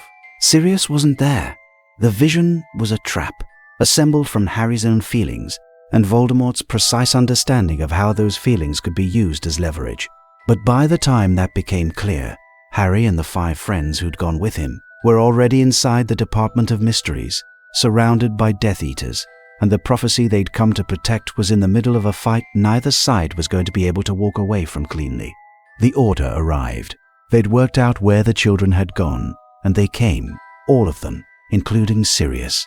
He was there within minutes of the Order's arrival, in the Hall of Prophecies, fighting in a room full of glass spheres, protecting Harry the way he'd always protected Harry, by putting himself between the danger and the person he loved. He was fighting Bellatrix Lestrange, his cousin, a woman who represented everything his family had been and everything he'd spent his life refusing to become. That specific pairing, Sirius against Bellatrix, isn't accidental. Of all the Death Eaters he could have faced in that room, she was the one most precisely designed by circumstance to be his opposite, the Black who'd embraced everything he'd rejected, who'd given herself to Voldemort with a completeness that made Sirius's own rebellion look, by comparison, like something almost ordinary. He was winning, or holding his own, which in a fight against Bellatrix Lestrange is roughly the same thing. He was alive and functioning, and getting Harry toward the exit, which was the goal, and then he wasn't. A curse hit him. He fell backward through the veil, an ancient stone archway in the middle of the room, and he was gone. Not killed in a way that left something behind, not a body on the ground that people could kneel next to and grieve properly over. Just gone, through the veil, into whatever is on the other side of it. And the archway was still standing there after, as if nothing significant had happened. Harry didn't understand immediately what had happened. Nobody who was there seemed to, not at first. Lupin had to stop him from going through after Sirius, which tells you something about where Harry's head was in those seconds. Not calculating or strategic, but simply moving toward the person who just disappeared. The way you reach for something that's fallen before you've thought about whether reaching makes sense. Sirius Black died fighting, not executed, not succumbing to Azkaban, not destroyed by the Dementors, but in the middle of a battle, wand in hand, on the right side of it. That's something. For a man who'd spent 12 years in a cell for something he didn't do, and the better part of 2 years afterward, stuck in his childhood home while a war happened around him, dying in the fight rather than watching it from behind a wall, was probably closer to what he'd have chosen if choosing had been an option. But the timing was brutal. He died before his name was cleared. He died while still legally a murderer in the eyes of the Ministry, a fugitive, a man the official record had completely wrong. The truth came out eventually, after the war, after Voldemort's defeat, when there was time to go back through cases that had been handled badly and acknowledge the failures. By then Sirius had been gone for 2 years. Harry carried it. He carried it the way you carry things that don't have a clean resolution. Not grief exactly, not always, but a specific absence that occasionally surfaced at unexpected moments. A permission slip signed in the wrong handwriting, a cave near Hogsmeade that was empty now, a phone number no one would ever answer. The veil is one of the stranger pieces of magic in this world, ancient in a way that most of the Department of Mysteries artifacts are ancient, predating almost everything else in the building. Nobody fully understands what it is or what's on the other side of it. Voices can be heard through it sometimes, or people think they can. Luna Lovegood was one of the people at the Department of Mysteries that night, and she told Harry afterward that she could hear them, the people on the other side. Whether that's true is the kind of question this world leaves open rather than answering. The grief Harry felt after the Department of Mysteries was a particular kind, the kind that doesn't behave the way grief usually does, because the circumstances don't make room for it to behave properly. There was no body, there was no funeral, at least not one Harry attended. There was just the absence, abrupt and total, of a person who'd been one of the most important things in his life for the past 2 years. He was angry for a while, in the way teenagers are angry when they've lost something they didn't have long enough. Some of it landed on Dumbledore, some on himself, some on the general architecture of a world that kept taking things before he'd finished having them. The anger was appropriate.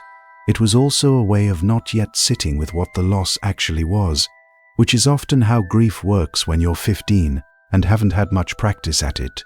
Dumbledore told Harry about the prophecy afterward. The one that had drawn Voldemort to the Potters in the first place. The one that said neither could live while the other survived. Harry had been carrying the weight of that prophecy all year without knowing it.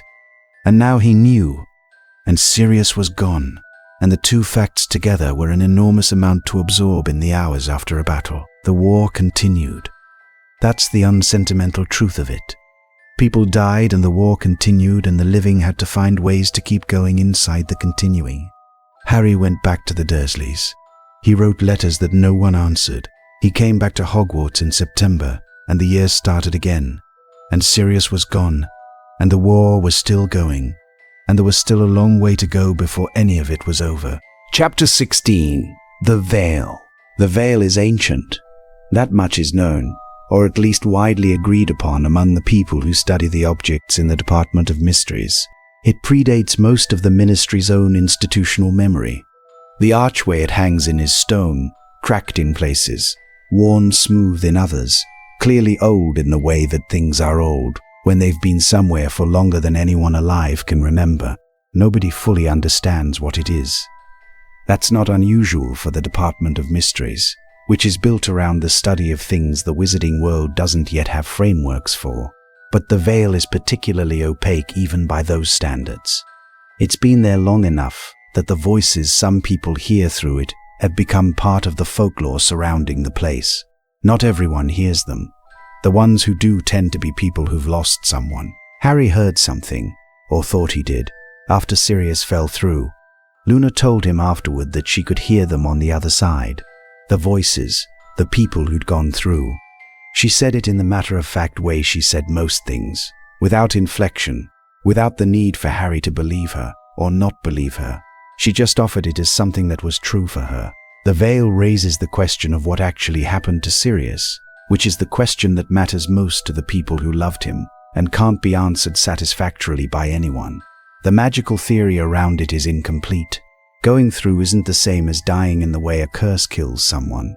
It's more like passing through a boundary from one state of existence into another, in a direction that apparently can't be reversed from this side.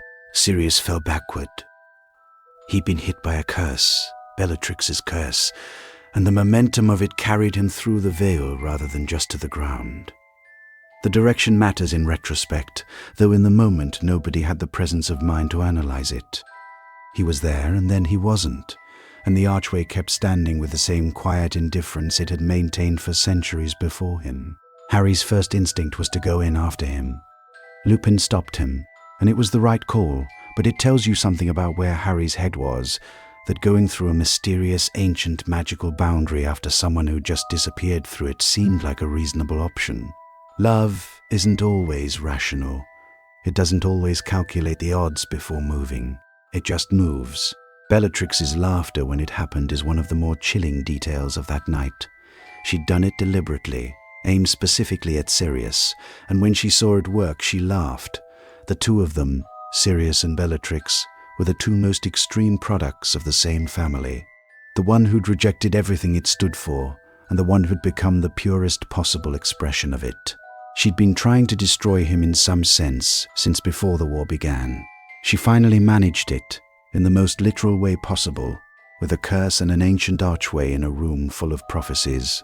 The aftermath, for Harry, was the problem of grieving someone in the particular way the veil required. There was no body to sit with, no grave to visit, no object or location that served as the physical anchor grief usually needs to orient around. Just an archway in a building Harry couldn't freely access, and the knowledge that Sirius had gone through it and not come back. He found ways to carry it, the way people find ways to carry the things they have to carry. The small details helped sometimes. Sirius's letters he'd kept, the memory of the cave near Hogsmeade, the permission slip signed in an adult's handwriting by a man who'd cared enough to think about something that small. They helped in the way small things help when the large thing is too heavy to look at directly. The war had 2 years left to run from the night in the Department of Mysteries. Sirius wasn't there for any of them. He wasn't there when Dumbledore died on the astronomy tower. He wasn't there when Harry and Ron and Hermione went on the run, when the Horcrux hunt took them across Britain, when they broke into Gringotts and escaped on a dragon, and eventually came back to Hogwarts for the final battle. He missed all of it, which is the straightforward fact, and the straightforward fact of it is enough. What he'd given Harry, in the time he had, was something that lasted through all of those things anyway. The knowledge that someone specific had chosen him, not out of prophecy or duty or the complicated obligations of a war, just because Harry was Harry and Sirius was Sirius, and that had been enough to make him live in a cave and come back to Britain illegally and stand in a room full of Death Eaters with his wand out. There's a particular cruelty in the fact that the trap Voldemort used was built from Harry's love for Sirius, not from fear, not from greed, not from any of the more obviously exploitable qualities, from the love specifically. Voldemort understood that Harry would move toward someone he loved in danger in a way he wouldn't move toward almost anything else, and he was right about that, and the rightness of it is what made the whole thing work. The thing that makes Harry worth loving is also the thing that made him vulnerable to exactly this. Sirius understood that about Harry too. He probably understood in some way that his position as someone Harry cared about made Harry more vulnerable, not less. The awareness of that might have been part of why he sometimes tried to hold Harry at arm's length from the most dangerous information, even while also arguing that Harry deserved to know things. The contradiction makes sense when you understand what was underneath it. After the Department of Mysteries, his name remained on the wanted lists for another year. The Ministry, discredited as it eventually became by its denial of Voldemort's return, was not rushing to correct its past mistakes. So Sirius Black stayed, officially, a murderer and a fugitive, for a year after his death. His family's tapestry would have shown him dead by then, his dates finally complete. The name that had been burned off one end of the family history re-entered at the other end in the only way available. He was cleared eventually, posthumously. The right people told the right story to the right authorities once the war was over, and there was space to go back through what had been done wrongly. His name was restored, legally, to what it had always actually been, which is the same kind of justice that arrives too late to matter to the person who needed it, and matters anyway, because it matters to the people who love them. Chapter 17. What the Castle Remembers. Sirius Black's name appears on the Marauders map, not in a memorial or a dedication, just there, in the ordinary way, because the map was made when he was alive, and the map doesn't update for deaths. If you open it in the right part of the castle, and know what you're looking for, Padfoot is still listed among the map's creators, tucked into that corner with the other 3 names. Still there, still moving, in the way names on that map are always moving, full of the particular energy of whoever put them there. Harry thought about that in the years after. The small places Sirius persisted, the map, the letters he'd kept, the Gryffindor common room where Sirius's face had appeared in the fire during 4th year, talking with Harry about things that mattered, the cave near Hogsmeade, which was just a cave, empty now, but which had been the location of some of the most honest conversations Harry had with an adult during those years. He named his son James Sirius, the middle name sitting between the first name that honored the father and the last name that was Harry's own. Sirius placed there specifically, deliberately, a name that would be spoken out loud for the rest of that child's life. That's a particular kind of memorial, the kind that doesn't sit still or gather dust, but keeps being present in ordinary moments, being called across a platform or written at the top of a school book. The Wizarding World's official memory of Sirius Black improved after the war. Not dramatically, not immediately, but over time the story got corrected in the ways stories eventually get corrected, when enough people with enough information decide the official version was wrong. He wasn't rehabilitated into a hero in any grand public sense. He was just acknowledged, quietly, as someone who had been wronged by a system that had moved too fast and looked too little, and who had spent 12 years paying for it. That acknowledgement came without him there to receive it, which is the nature of posthumous justice. It means something anyway. It meant something to Harry, who'd spent years knowing the truth and watching the official lie persist. It probably meant something to Remus too, though Remus didn't survive the war either, dying in the final battle and leaving his own son behind in the same position Harry had been in at 15 months old. The generation Sirius belonged to was largely gone by the time the war ended. James and Lily, dead in 1981. Peter, dead in the final battle, his silver hand turned on him in the end. Remus and Tonks, dead in the same battle. Sirius, gone through the Veil in 1996. Of the original Marauders, none of them survived to see the peace. Their children did. Harry did. Teddy Lupin did. The next generation, inheriting the world their parents had died to make safer, carrying names that honored the people who hadn't made it. What Sirius left behind isn't a legacy in the grand architectural sense. He didn't build institutions or write books or reshape policy. What he left was more specific and more personal than that. He left Harry with the knowledge of being loved by someone who chose it, rather than having it assigned to them. He left Remus with the memory of being the friend who got the Animagus project, and the late-night wanderings, and the specific loyalty that had driven all of it. He left the map, still tracking everyone in Hogwarts, still bearing his name. He also left a way of being that people who knew him describe in similar terms, regardless of when or where they encountered it. Loud, warm, funny in a way that sometimes crossed the line, and funny in a way that sometimes got it exactly right. brave to the edge of reckless and occasionally past it, incapable of pretending to be something he wasn't even when pretending would have been considerably more convenient. A man who'd come from a family that specialized in deciding who people were allowed to be, and who'd spent his whole life being precisely what he wanted instead. That's not a small thing. In the world Sirius Black came from, it might have been the hardest thing he ever did, and he did it every day, right up to the last one. Whether the veil is a door or an ending is a question the story never fully answers. Maybe that's the right way to leave it. The map is the thing that stays with you, if you think about it long enough. 4 teenagers who built something extraordinary for reasons that had everything to do with loyalty and nothing to do with legacy. And that thing they built outlasted almost all of them and kept being useful in ways they couldn't have predicted. The Marauders map found its way to Harry. Harry used it to navigate a school that had become a war zone. And somewhere in the corner of that parchment, Padfoot still waits. The name sitting exactly where it was placed by a 15-year-old who thought he was making a practical tool and accidentally made something that would carry his name forward through decades he'd never see. Sirius didn't plan for that. He didn't think in terms of what would be left behind, which is consistent with everything else about him. He thought in terms of what needed doing right now with the people in front of him, in the circumstances he was actually in. The long view was Dumbledore's specialty. Sirius was always more interested in the immediate problem and the person standing next to him while they dealt with it. Maybe that's why he ended up the way he did, through the veil in the middle of a fight, still going rather than stopped.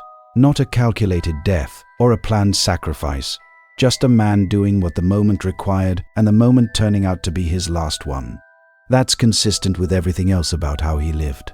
Fast, present, toward the thing rather than away from it. His name is on a tapestry in Grimmauld Place. The dates finally filled in. The entry complete in a way it wasn't for the years when the family had burned him off it entirely. Whatever Wahlberger intended when she had his name removed, the house eventually claimed him back in the only way it could, by recording his death the way it recorded everyone else's, as a fact, final and undeniable, stitched into the same fabric that had tried to erase him. The family tree keeps growing. New names get added. The old ones stay, burned or not, because you can burn a name off a tapestry but you can't burn it out of what happened. Sirius Black happened. He was real, and he was loud, and he was funny, and he was flawed, and he loved people fiercely, and he died in a fight he chose to be in. The tapestry notes the dates. The rest of it lives in the people who were there.